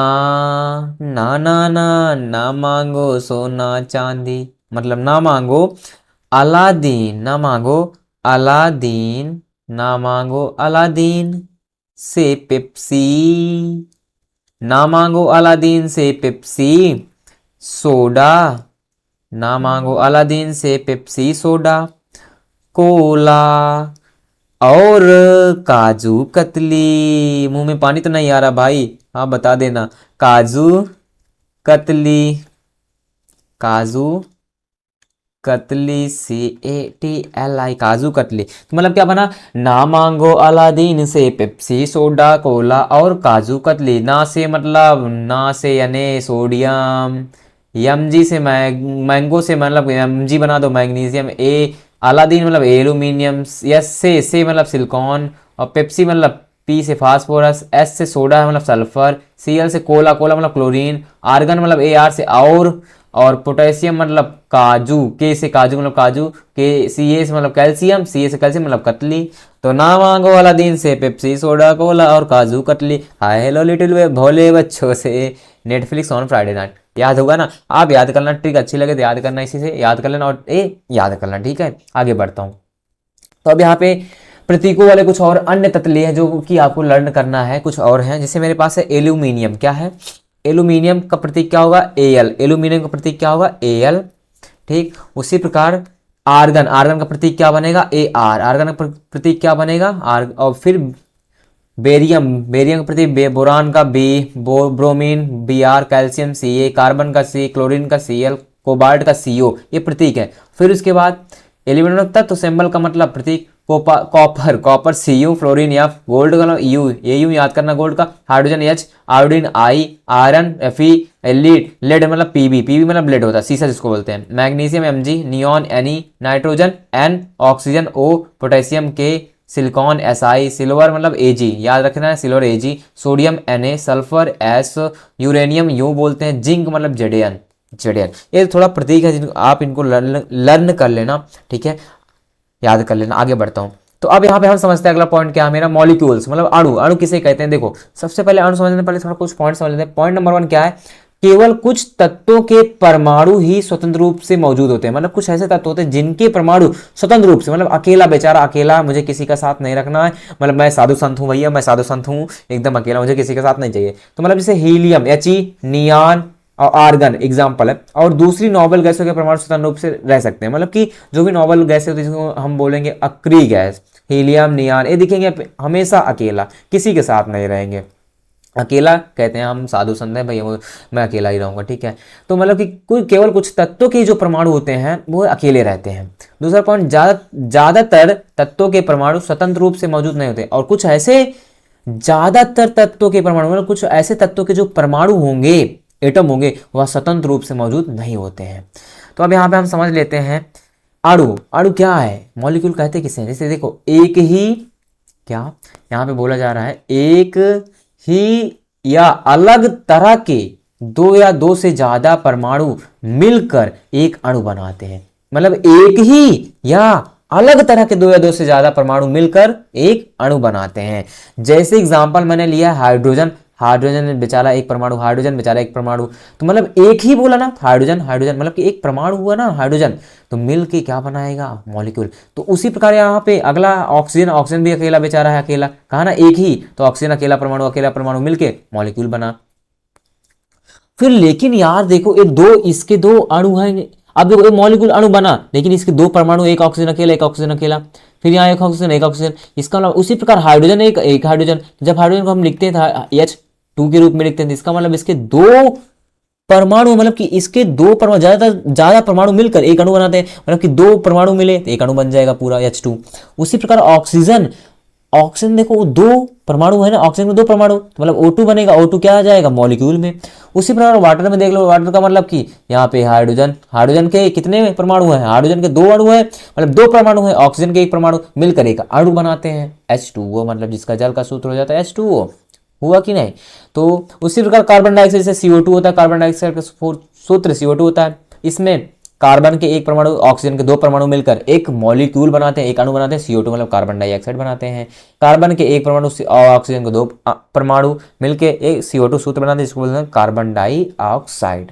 तो मतलब एक एग्जांपल हो गया hydrogen, oxygen, water, carbon dioxide, सभी क्या है, इन सभी को स्वतंत्र रूप से अकेला नहीं लिखा जाता, इनका साथ चाहिए भाई, इनको साथ चाहिए, मुझे साथ चाहिए, मतलब कि एक ही या एक स्वयं के साथ हो सकते हैं या तो दो से ज्यादा भी हो सकते हैं। जैसे यहाँ पे वाटर लिया था, हाइड्रोजन अलग था और ऑक्सीजन अलग था, कार्बन डाइऑक्साइड लिया था, कार्बन अलग थी, ऑक्सीजन अलग था। समझ में क्लियर हुआ। यहाँ पे हम देखते हैं कि तत्वों के अणु, तत्वों के अणु का मतलब मॉलिक्यूल्स ऑफ एलिमेंट्स, तत्वों के अणु होते क्या है समझते हैं ध्यान से। किसी तत्व के अणु, किसी तत्व के अणु एक ही प्रकार के परमाणुओं से, एक ही प्रकार के परमाणु से मिलकर बने होते हैं। मतलब जो मेरे पास कोई तत्व होता है वो मेड ऑफ वन एटम, मतलब कि जो अणु होता है वह वन एटम से मिलकर बना होता है, made of one type of atom, मतलब एक ही प्रकार के तत्व के परमाणुओं से मैंने एग्जांपल लिया यहाँ पे हाइड्रोजन, तो हाइड्रोजन H2 है, ध्यान से समझना H2 है, तो H के कितने परमाणु है, दो परमाणु है कि नहीं, तो H के दो परमाणु है, तो दो परमाणु मिलकर एक अणु बनाया। उसी प्रकार ऑक्सीजन, ऑक्सीजन के दो परमाणु है ना, क्योंकि O2 मतलब दो बार O2 है, तो दो परमाणु मिलकर एक ऑक्सीजन का अणु बन गया। उसी प्रकार मान लो एग्जांपल ले लिया Cl2, Cl के कितने परमाणु होंगे, दो परमाणु मिलकर एक अणु बनाया। इसका मतलब किसी तत्व के जो मेरे पास तत्व है उसके जो अणु होंगे एक ही प्रकार के परमाणु से मिलकर बने होंगे, वन टाइप ऑफ एटम। मतलब एक ही प्रकार के परमाणु से मिलकर बने होते हैं। बात एकदम सही है। अब मान लो जैसे ओजोन का एक सूत्र होता है O3, ओजोन का सूत्र O3, इसके कितने परमाणु हैं? 3, 1 2 3, मतलब 3 बार मल्टीप्लाई 3 परमाणु है, तो मतलब कि 3 एक ही प्रकार का परमाणु तो है। समझ में आया? अगला है एटॉमिसिटी। एटॉमिसिटी का मतलब है परमाणुकता, तत्वों के एक अणु में मौजूद परमाणुओं की संख्या को ही बोलते हैं एटॉमिसिटी। तत्वों के एक अणु में मौजूद परमाणुओं की संख्या। से ऑक्सीजन, ऑक्सीजन का सूत्र क्या होगा? O2, हाइड्रोजन का H2 मतलब कि H2 के रूप में लिखेंगे, नाइट्रोजन का N2 के रूप में, क्लोरीन को Cl2, ओजोन का O3, फास्फोरस P4 और सल्फर बेचारा S2 S4 S6 S8 में लिखा जाता है। Argon Ar, neon Ne, helium He, मतलब कि एक ही क्या बोला था? तत्वों के एक अणु में मौजूद परमाणु संख्या। तत्वों के ए तत्व है। ऑक्सीजन में कितने परमाणु है? 2 परमाणु है नहीं। हाइड्रोजन में कितने परमाणु? 2 परमाणु है नहीं। नाइट्रोजन में कितने परमाणु? 2 परमाणु है। Cl2 तो मतलब 2 परमाणु। ओजोन में कितने परमाणु? 3 परमाणु। और फास्फोरस में कितने परमाणु? 4 परमाणु है कि नहीं। तो मतलब फास्फोरस कैसे बनेगा? इस तरह बनती है संरचना ऐसे, ठीक है, फास्फोरस का मतलब कि 4 परमाणु है। इसको उसी प्रकार सल्फर का देख लो, सल्फर का बेचारा कभी 2 परमाणु ले लेगा, कभी 4, कभी 6, कभी 8, इसको ये लर्न करना पड़ेगा। आर्गन और नियान और हीलियम ये हमारे सभी अक्रिय गैस हैं, नोबेल गैसें हैं। ये हमेशा बेचारी साधु संत हैं, बोलती है मैं अकेली रहूंगी, मैं अकेली रहूंगी, मुझे किसी का साथ नहीं चाहिए। तो आर्गन, नियान, हीलियम एक परमाणु वाले कहा जाते हैं। अगर इनका मुझे बताना एटॉमिसिटी मतलब परमाणुकता, इनको जैसे अगर मान लो कि मेरे पास 1 ऑक्सीजन है तो इसको हम बोलेंगे मोनो। क्या बोलेंगे? मोनो। कोई भी 1 है तो मोनो। से आर्गन है इसको नाम देंगे मोनो, और नियान है मोनो, उसी प्रकार हीलियम 1 है तो मोनो। अगर वहीं पे मान लो 2 बार आ जाए, मान लो जैसे मैंने लिखा था वहां पे O2, अगर वो 2 है तो इसको बोलेंगे, पढ़ेंगे क्या? डाई। क्या? डाई। परमाणुकता इसकी क्या होगी? डाई। क्या बोलेंगे? डाई। क्या? डाई। ठीक। अगला मान लो वो 3 आ जाए, ओजन 3, इसको बोलेंगे ट्राई। क्या? ट्राई। उसी प्रकार मान लो कि जैसे यहाँ पे सल्फर आया कितना? S4, इसको बोलते टेट्रा। क्या? टेट्रा। क्या? टेट्रा। मतलब कि अगर 1 है तो मोनो, डाई है 2 बार है, 2 परमाणु उसमें चिपके हैं तो डाई, 3 है ट्राई, और 4 है तो टेट्रा। और उसी प्रकार अगर 8 आ गया तो 8 को बोलते ऑक्टा, 6 का हेक्सा, फिर 9 को नॉन, फिर 10 को डेक, 7 को क्या बोलते हैं? हेप्टा। ठीक। तो यहाँ पे इसका मतलब समझ में आ गया आपको, इसको लर्न करना। जितने यहाँ पे तत्व हैं इनको किस रूप में लिखते हैं? ऑक्सीजन को O2 के रूप में, हाइड्रोजन को H2 के रूप में, नाइट्रोजन के N2, क्लोरीन के Cl2, ओजोन को O3, फास्फोरस P4 और sulphur S2 S4 S6 S8, argon Ar, neon Ne, helium He। ये लर्न कर लेना, क्लास 10 में भी काम आएगा। समझ में आया कि नहीं? आगे बढ़ता हूँ। अगला है यौगिक के अणु। क्या? यौगिक के अणु, मॉलिक्यूल्स ऑफ कंपाउंड्स, मतलब कंपाउंड के मॉलिक्यूल्स। मतलब देखो यार, एक यौगिक के अणु अलग अलग परमाणु से मिलकर बने होते हैं। समझना ध्यान से। मतलब जो यौगिक है उसका जो अणु है अलग अलग परमाणु से मिलकर बना होता है। जैसे मैंने एग्जांपल लिए जल, जल में ऑक्सीजन है, हाइड्रोजन है, तो हाइड्रोजन के कितने परमाणु हैं? 2 परमाणु हैं। ऑक्सीजन के कितने परमाणु? 1 परमाणु। तो मतलब कि इसमें क्या हुआ, एक यौगिक के जो अणु बनेंगे वह अलग अलग परमाणु कि हाइड्रोजन 1 परमाणु, ऑक्सीजन 1 परमाणु से मिलकर यौगिक बनाएगा। उसी प्रकार अमोनिया NH3 है, तो नाइट्रोजन का परमाणु है, ऑक्सीजन, यहाँ पे हाइड्रोजन के 3 परमाणु है, मिलकर अलग अलग परमाणु है तो एक यौगिक बना दिया। कार्बन डाइऑक्साइड जिसका सूत्र होता है CO2, कार्बन का एक अणु 1 परमाणु होगा, ऑक्सीजन के 2 परमाणु होंगे, वो 2 परमाणु, तो ये दोनों मिलकर अलग अलग, भाई सिंपल सी बात है ना, अलग अलग परमाणु मिले, कार्बन का अलग परमाणु होगा, ऑक्सीजन का अलग परमाणु होगा, मिले यौगिक बना दिए। इसका मतलब जैसे मान लो कि अगर मान लो कि मैं लिखता हूँ यहाँ पे हाइड्रोजन, हाइड्रोजन अगर तुम्हें अकेला दिखता है तो तत्व कहलाता है, कोई चीज अकेला दिखे तत्व। और मान लो कि NH3 जैसे यहाँ पे लिखा तो यहाँ पे N जो है नाइट्रोजन अलग है, हाइड्रोजन अलग है, ये यौगिक बन जाएगा। मैंने एक चैप्टर में पढ़ा था ना, यौगिक किसे कहते हैं, तत्व किसे कहते हैं? जो एक ही परमाणु से मिलकर बना होता है उसे तत्व, जो कई परमाणु से मिलकर बना होता है, अलग अलग परमाणु से मिलकर, उसे यौगिक कहते हैं। और यहाँ पे मैंने जैसे लिखा है तत्व और द्रव्यमान, हाइड्रोजन है और ऑक्सीजन, क्योंकि जल बनता है हाइड्रोजन और ऑक्सीजन से। इसका जो फिक्स रेशियो होता है, मैंने पढ़ा था इसी में पीछे, एसिड अनुपात का नियम, लॉ ऑफ कांस्टेंट प्रोपोर्शन।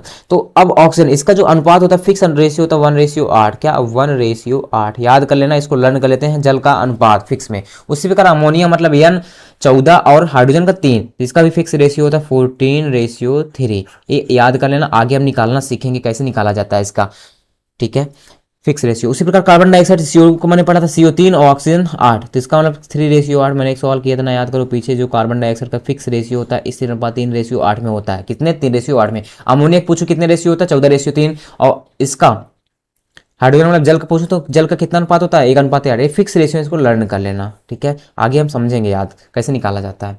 आप समझते हैं मेरे पास क्वेश्चन क्या पांचवा कह रहा परमाणुकता ज्ञात करें, एटॉमिसिटी बताओ, एक अणु में मौजूद परमाणुओं की संख्या, एक अणु में मौजूद परमाणुओं की संख्या।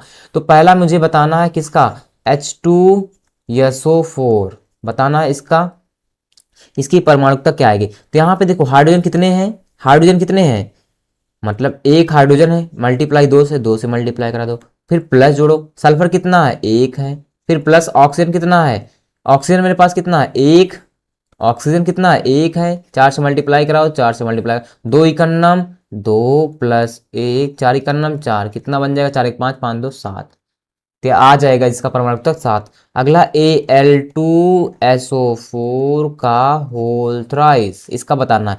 Al कितने हैं, 2, तो मतलब कि एल्यूमिनियम मेरे पास एक है, एल्यूमिनियम है, मल्टीप्लाई कितने से हुआ, 2 से मल्टीप्लाई करो, प्लस सल्फर, सल्फर के बाहर कितने मल्टीप्लाई है, 3, तो मतलब कि सल्फर एक है और 3 से बाहर मल्टीप्लाई, 3 इकन्नम 3, फिर प्लस ऑक्सीजन का काउंट करना है। यहाँ पे ऑक्सीजन कितना, एक तो है ऑक्सीजन, लेकिन गुणा करना है, 4 तिहाई 12, 4 तिहाई 12 क्योंकि 12 चिपके इसमें 12, क्या मिलेगा, 2 इकन्नम 2 प्लस 3 इकन्नम 3 और 12 इकन्नम 12, 12 2 14, 14 में 3 जोड़ोगे 17, इसकी परमाणुकता कितनी आ जाएगी, 17 आ जाएगी। ठीक है, अगला अगला मेरे पास है NH4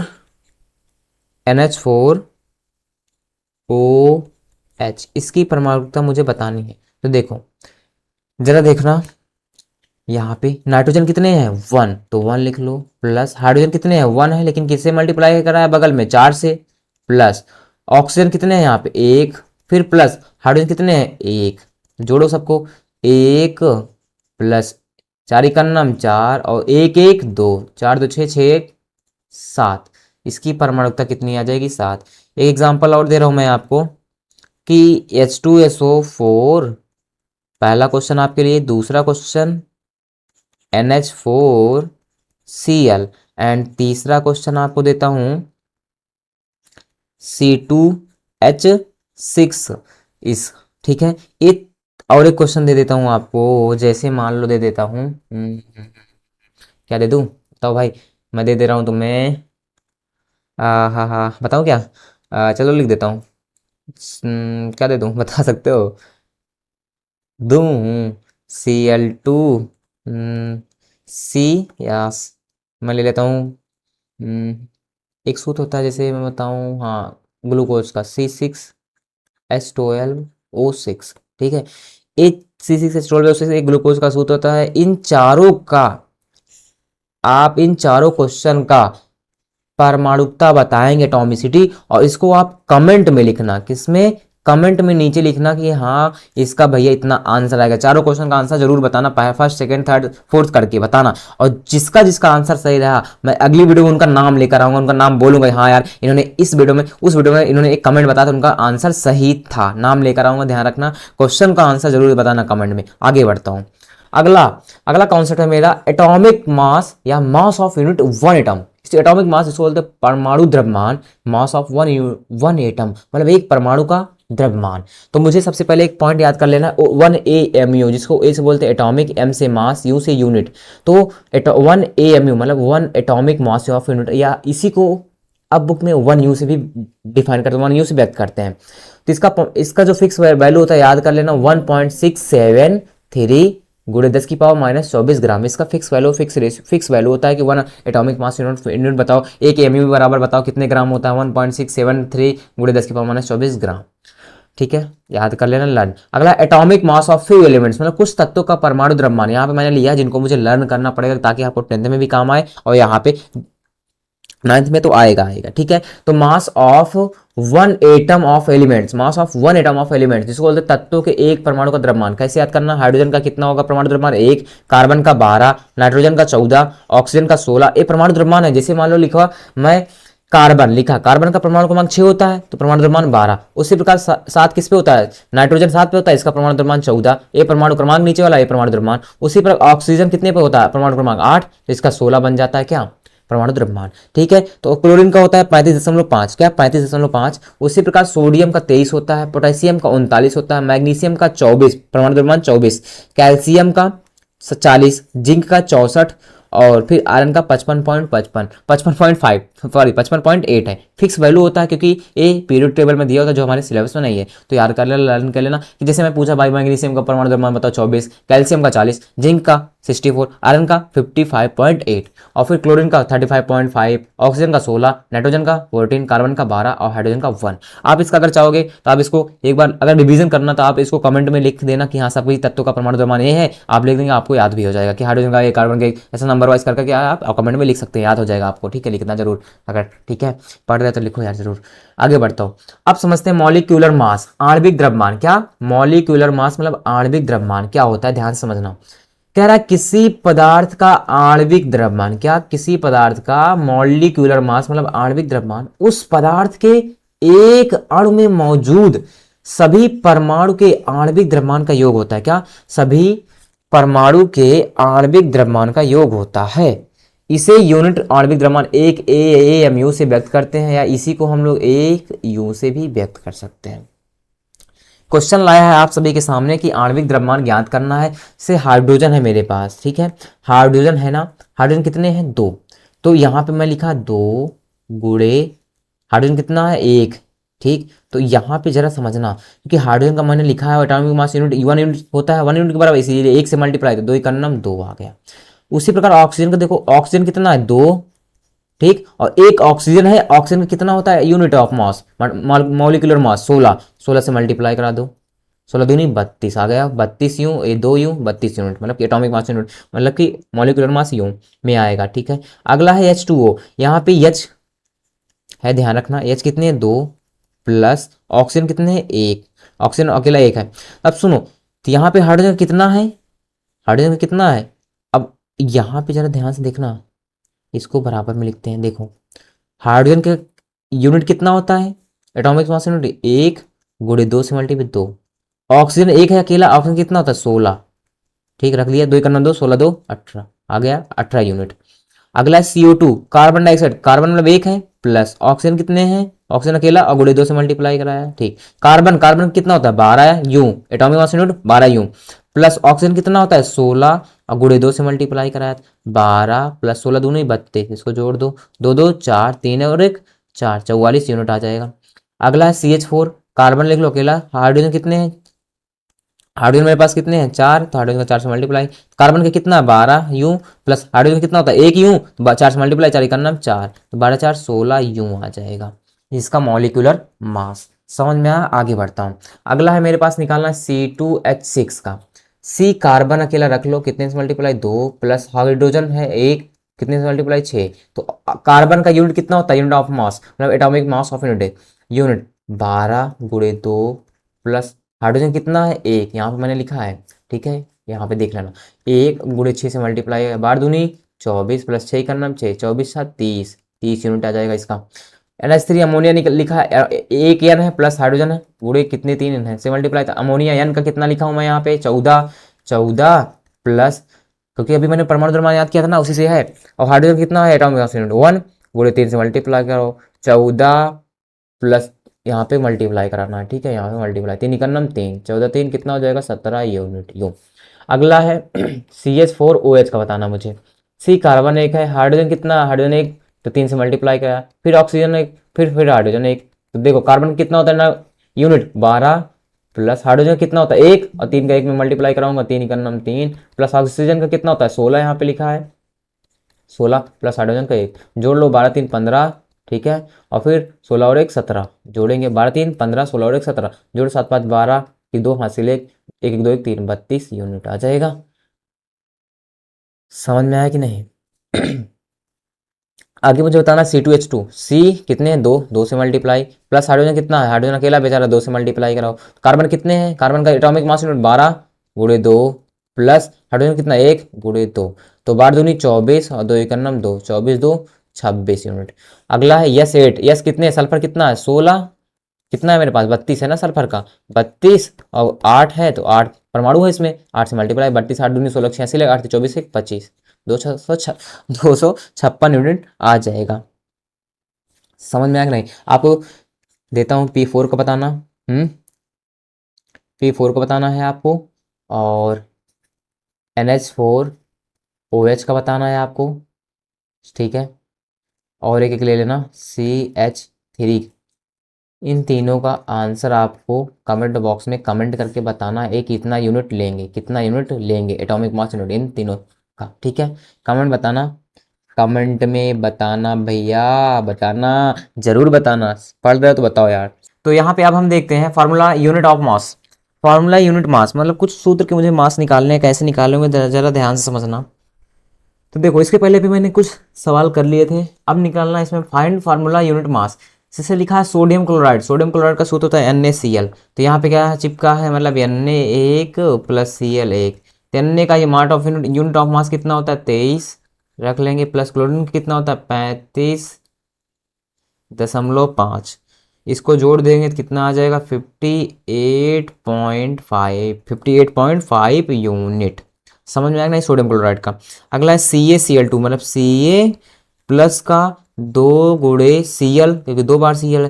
कैल्शियम का कितना होता है 40 लिखा हूँ, प्लस 2 गुणे क्लोरीन का कितना होता है 35.5, कितना 35.5।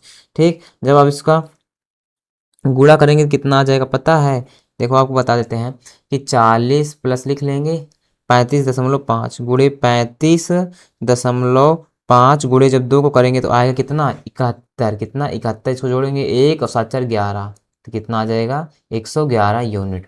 अगला है ZnO, क्या ZnO को बताना, मतलब कि जिंक यहाँ पे है क्या, जिंक प्लस ऑक्सीजन। Zn का क्या होता है भाई, ओ भाई क्या होता है 65 है ना, और ऑक्सीजन का कितना होता है, ऑक्सीजन कितना है 16, जोड़ दो 6 5 11 कहाँ से ले 6 7 1 8, 81 यूनिट ऑफ मास आ गया। 81 आया कि नहीं।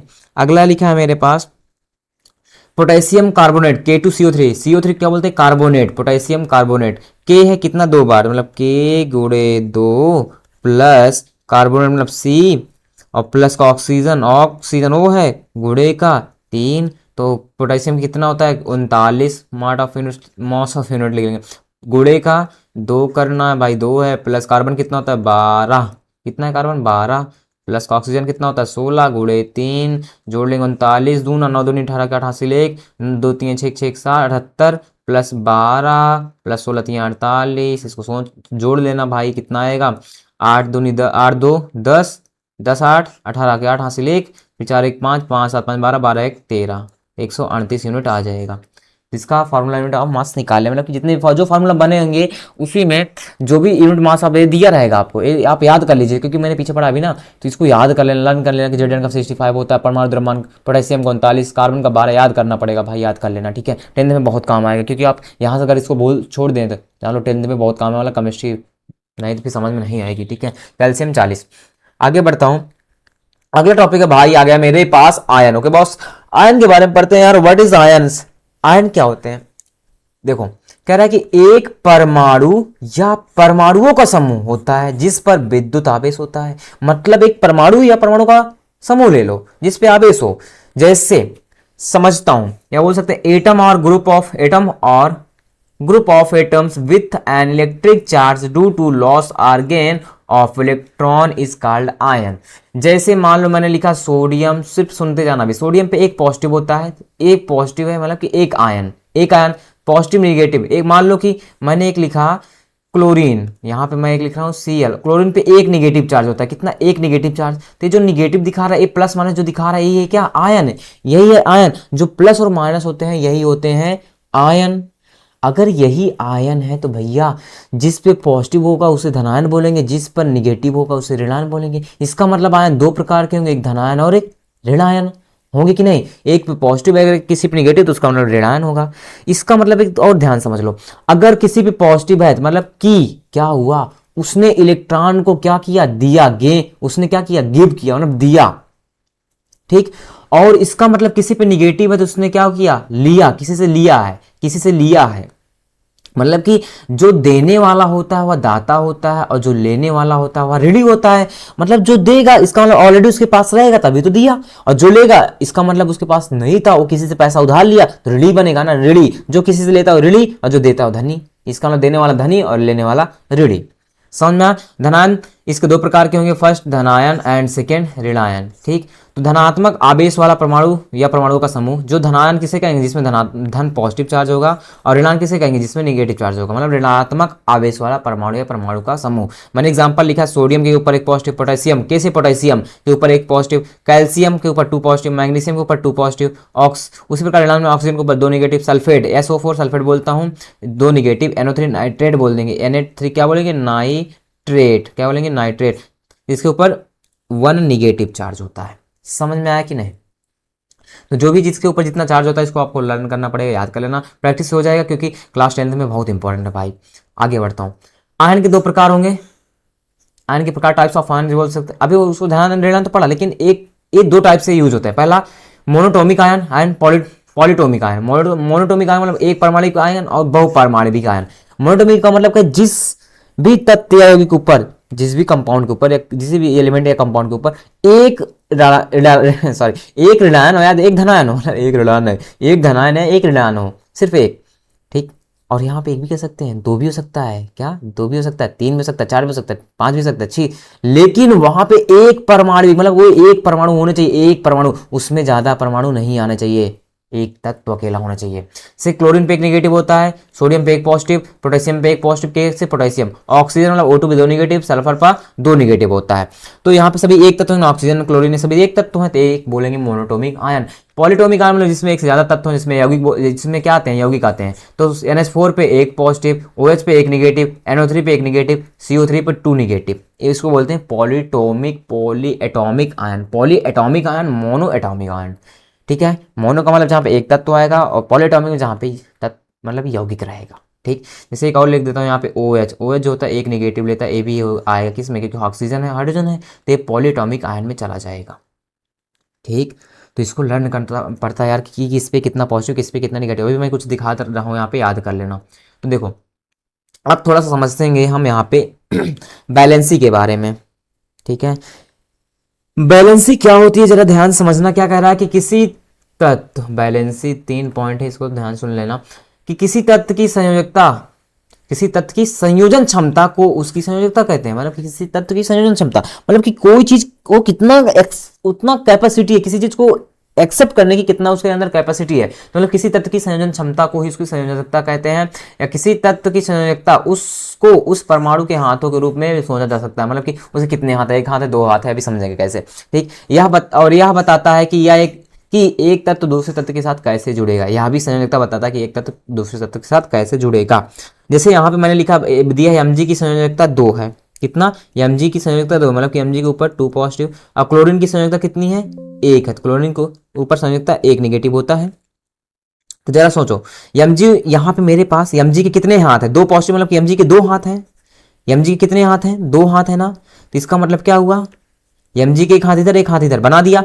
और क्लोरीन, यहाँ पे क्लोरीन के कितने हाथ है भैया, क्लोरीन के 1 हाथ है, क्लोरीन के 1 हाथ है, इसका मतलब सोचो क्लोरीन 1 हाथ है, तो Mg के 2 हाथ है, दोनों हाथ से शायद जुड़ेगा कि नहीं, एक क्लोरीन इधर जुड़ेगा और एक क्लोरीन इधर जुड़ेगा ना, तो बनेगा क्या, Mg 2 बार Cl जुड़ा दोनों हाथ साइड, तो MgCl2 बन गया सूत्र, MgCl2। समझ में आया कि नहीं, MgCl2 बना कि नहीं, मतलब Mg के ऊपर 2 पॉजिटिव, मतलब दिया है Mg की संयोजकता 2 और क्लोरीन की संयोजकता 1, मतलब क्लोरीन पे एक नेगेटिव, तो Mg के 2 हाथ, मतलब कि Mg के 2 हाथ बना दिया।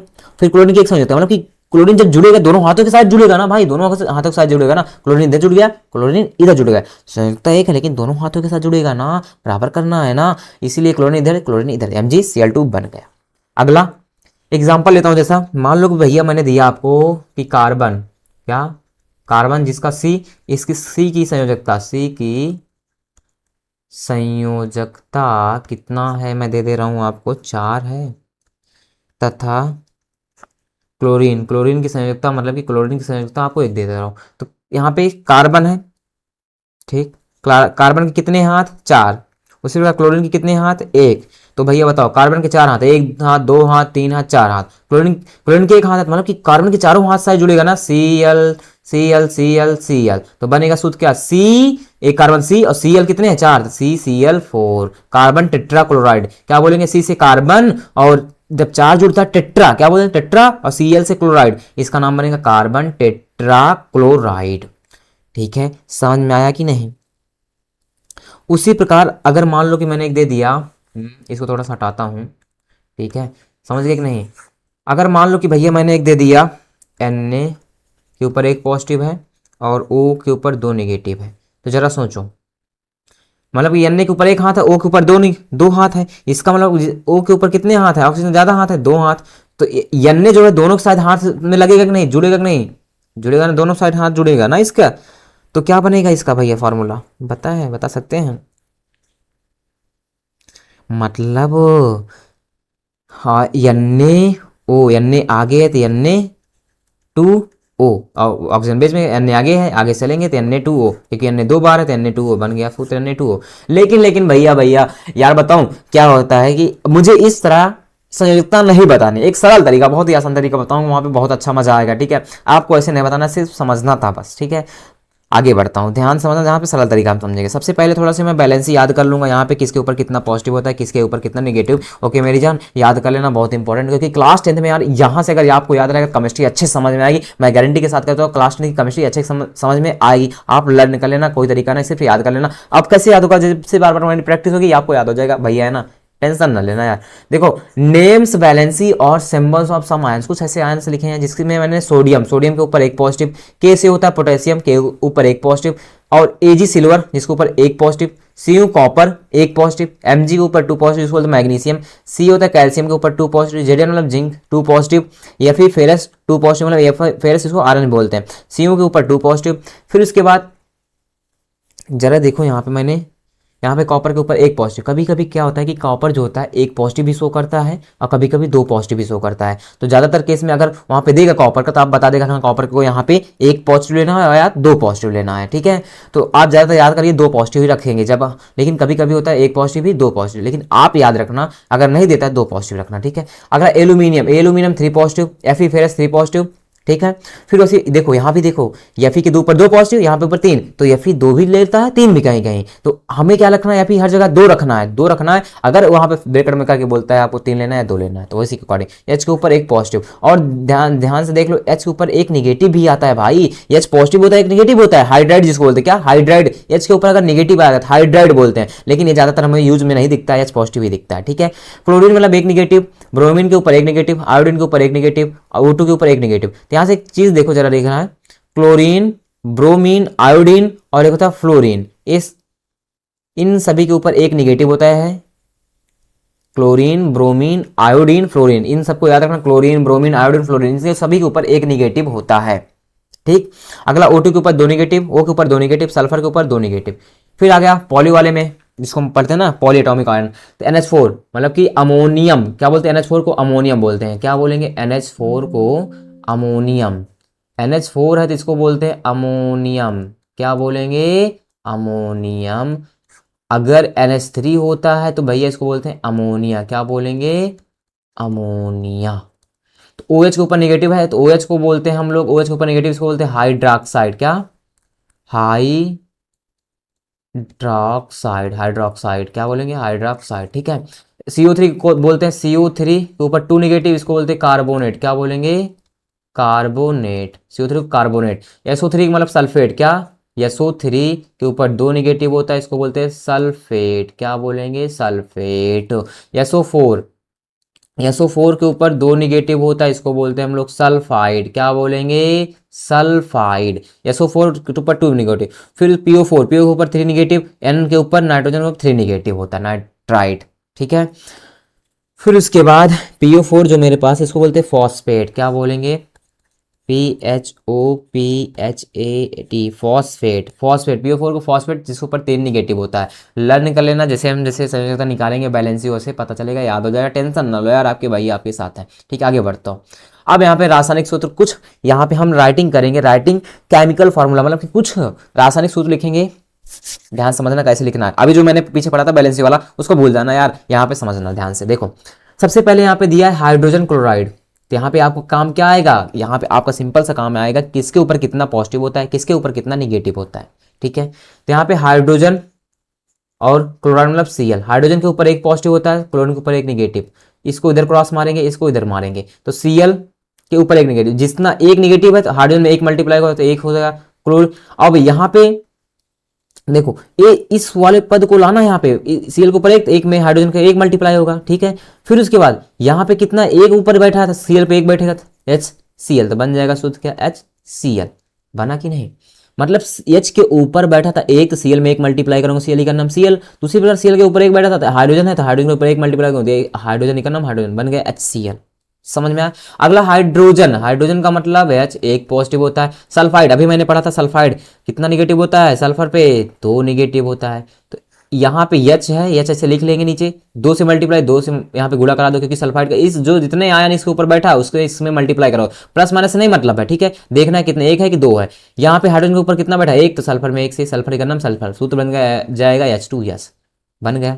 अगला मैग्नीशियम क्लोराइड, तो मैग्नीशियम को क्या बोलता हूँ Mg, अभी मैंने पढ़ा था Mg के ऊपर 2 पॉजिटिव, पीछे देख लेना ग्राफ, अभी यहाँ पे देखा था ना, Mg के ऊपर कहाँ 2 पॉजिटिव है ना, दिखा। और फिर क्लोराइड, क्लोराइड मतलब Cl, क्लोराइड मतलब Cl, तो यहाँ पे Cl के ऊपर कितना निगेटिव होता है, एक निगेटिव होता है, लिख लिया। अब Mg ऐसे लिख लो, यहाँ पे एक निगेटिव है, एक यहाँ पे Mg का नाम, Mg एक से मल्टीप्लाई होगा तो Mg का नाम Mg, और Cl ऐसे लिख लो नीचे।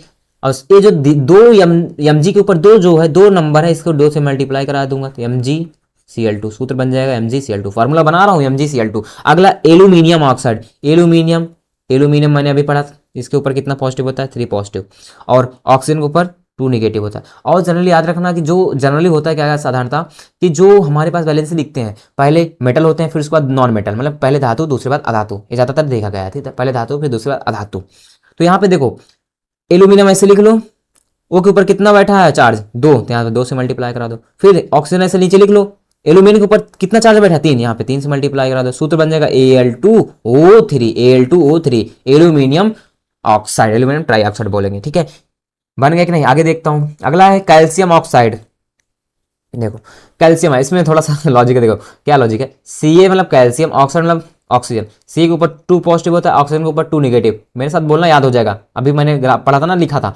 तो देखो दोनों पे 2 प्लस 2 माइनस कैंसिल, तो क्या बना CaO अकेला एक बार जिसपे समान है, अगर चार्ज समान है, एक पे 2 माइनस 2 निगेटिव, 3 माइनस 3 निगेटिव, करके वही सूत्र लिख जाएगा CaO कैल्शियम ऑक्साइड। अगला है सोडियम नाइट्रेट, क्या सोडियम नाइट्रेट, सोडियम मतलब Na, नाइट्रेट का मतलब NO3 नाइट्रेट, सोडियम पे एक माइनस होता है, नाइट्रेट पे एक माइनस, सोडियम पे एक प्लस आया।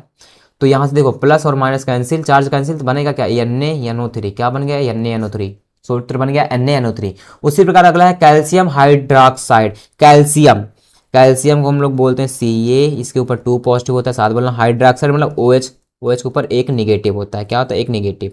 अब इसको इधर फेंकेंगे, इसका माइनस का एक आयन है, एक इसमें Ca का एक गुणा होता है Ca बनेगा। फिर उसके बाद बचा OH, OH को ब्रैकेट लगा के यहाँ पे 2 पॉजिटिव, यहाँ 2 से मल्टीप्लाई करा देंगे, बन जाएगा CaOH का, इसको क्या पढ़ा जाएगा CaOH का होल ट्वाइस। भाई जितने भी पॉली एटॉमिक हाइड्रोक्साइड होते हैं, पॉलीटॉमिक आयन जितने होते हैं, OH के ऊपर एक निगेटिव होता है, एक OH क्या है पॉली एटॉमिक आयन, अभी मैंने पढ़ा था ना बहुपरमाणविक आयन, तो बहुपरमाणविक आयन जितने दिखेगा ब्रैकेट लगा के बगल में मल्टीप्लाई कराना होता है, ध्यान रखना, ठीक है, ब्रैकेट लगा के बगल में मल्टीप्लाई, CaOH का होल ट्वाइस कैल्शियम हाइड्रोक्साइड बोलेंगे। अगला सोडियम, सोडियम मतलब Na, और कार्बोनेट मतलब Na, कार्बोनेट को क्या बोलते हैं CO3, NaCO3, Na सोडियम पे कितने पॉजिटिव होता है एक, और कार्बोनेट पे एक निगेटिव, कार्बोनेट पे एक निगेटिव नहीं भैया 2 निगेटिव होता है, कितने अभी मैंने पढ़ा था, दिखा दे रहा हूँ यहाँ पे, कहाँ गया, कार्बोनेट पे याद कर लेना कितने निगेटिव होते हैं 2 निगेटिव, 2 निगेटिव, ठीक है। तो Na, अब ये 2 यहाँ से मल्टीप्लाई आएगा, 2 इस 2 का Na में मल्टीप्लाई करते हैं, Na2 बनेगा, इस चार्ज को देखना है, चार्ज को देखते हैं भैया। फिर CO3, तो यहाँ पे CO3 ऐसे लिख लेंगे, इसके ऊपर एक चार्ज एक से मल्टीप्लाई करा, एक का मतलब एक कुछ नहीं होगा CO3 आएगा, तो Na2CO3 इसका सूत्र बन जाएगा Na2CO3। समझ में आएगा नहीं? और आगे बढ़ता हूँ, अब यहाँ पे अगला है अमोनियम सल्फेट, क्या अमोनियम, अमोनियम का मैंने सूत्र लिखा था NH4, क्या लिखा था NH4, पॉलीहाइड्रोक्साइड है ये, ठीक है, इस पे ब्रैकेट लगा के एक पॉजिटिव होता है, सल्फेट का मतलब SO4, इस पे 2 निगेटिव होता है, इसको इधर मारूंगा, 2 निगेटिव है तो NH4 बनेगा, ये पॉली एटॉमिक आयन है, तो इसके ब्रैकेट लगा के 2 से मल्टीप्लाई, बगल में क्या बच गया SO4, NH4 का whole twice into SO4, NH4 का होल ट्वाइस इंटू SO4, ये सूत्र बन जाएगा, क्योंकि SO4 यहाँ पे ये जो एक आयन है तो यहाँ पे गुणा होगा, एक का मतलब कुछ नहीं, बन जाएगा सूत्र। अगला है मैग्नीशियम हाइड्रोक्साइड, मैग्नीशियम मतलब Mg के ऊपर 2 पॉजिटिव होता है, हाइड्रोक्साइड का मतलब OH, पॉली एटॉमिक आयन है, OH के ऊपर एक निगेटिव, तो बनेगा, इसको इधर फेंको, इसको इधर फेंको, ठीक। तो इसको इधर फेंकते नहीं, यहाँ पे ध्यान रखना भैया, आयन एक है तो Mg के साथ एक आयन जुड़ेगा तो Mg का नाम Mg बनेगा। यहाँ पे दो आयन है, दो के साथ दो जुड़ेगा तो MgOH, ब्रैकेट लगा के दो लिख दूंगा क्योंकि पॉलीहाइड्रोक्साइड आयन है तो MgOH का होल ट्वाइस। अगला है sodium oxide. Sodium oxide, sodium मतलब Na पे एक पॉजिटिव, ऑक्सीजन ऑक्सीजन पे दो निगेटिव, तो यहाँ पे Na ऐसे लिख लूंगा। ये जो आयन है दो, दो से मल्टीप्लाई होगा, यहाँ पे ऑक्सीजन ऐसे लिख लो। इसका आयन देखो एक क्रॉस गुणा कराते हैं, ठीक है, क्रॉस गुणा कराते हैं, याद है ना। तो एक आयन तो एक से मल्टीप्लाई होगा तो ऑक्सीजन ही आएगा, तो बनेगा सूत्र Na2O। क्या बनेगा? Na2O बन गया ना। अगला एल्यूमिनियम क्लोराइड। एल्यूमिनियम मतलब Al, इसके ऊपर 3 पॉजिटिव होता है, क्लोराइड मतलब Cl एक निगेटिव। इसको इधर फेंकेंगे, क्लोरीन एल्यूमिनियम कैसे लिख लो, एल्यूमिनियम के माइनस एक चार्ज है, माइनस चार्ज नहीं मतलब कितना, एक है ना, एक से मल्टीप्लाई होगा तो एल्यूमिनियम एल्यूमिनियम ही करना, एल्यूमिनियम। क्लोरीन लिख लिया, इसके ऊपर कितना चार्ज है 3, तो यहाँ पे 3 से मल्टीप्लाई तो Al क्या बनेगा AlCl3, AlCl3 क्या बन जाएगा मेरे पास AlCl3। ठीक। अब यहाँ पे एक एग्जांपल और ले लेता हूँ, आपको दे देता हूँ, इसका होमवर्क आपको बताना, कैल्शियम, इसका करके बताना, ठीक है। कैल्शियम कार्बोनेट, इसका सूत्र बना के कमेंट बॉक्स में बताना। जो जो भी बताएगा भाई मैं उसका नाम अगले लेक्चर में लेकर आऊंगा, फिक्स उसका नाम बताऊंगा मैं।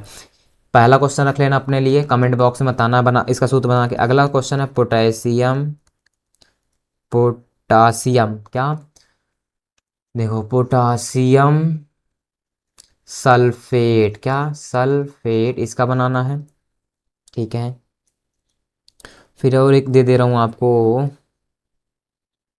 पता है क्या, चलो यही दो को बताना, ठीक, यही दो आप कमेंट में कमेंट करके बताना, आपके लिए होमवर्क है भैया। जो बताएगा इस लेक्चर के दूसरे लेक्चर में आपका नाम लिया जाएगा, ठीक है। तो एक और यहाँ पे मैं बता दे रहा हूँ बनाते वक्त, यहाँ पे जैसे मैं लिखा कॉपर, ठीक है, कॉपर ब्रोमाइड, कॉपर और एक ब्रोमाइड, कॉपर मतलब Cu, ब्रोमाइड मतलब Br।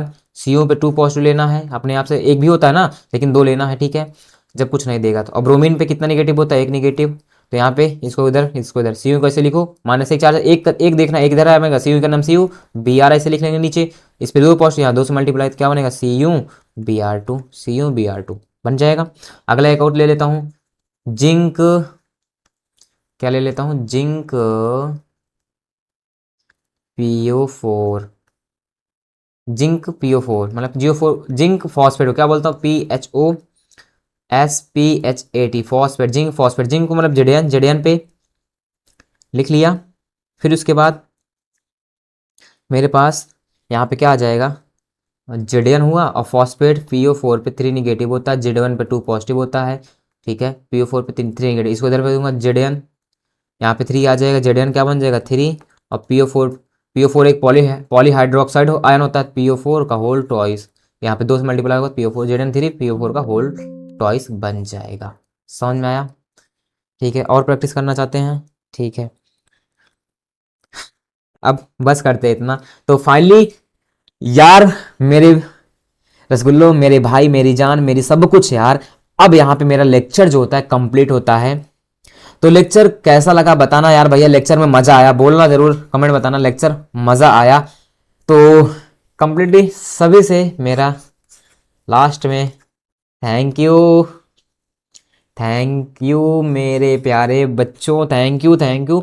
और मेरा लेक्चर यहाँ पे कंप्लीट होता है, तो all the very best for the next class. Bye bye, take care and love you all.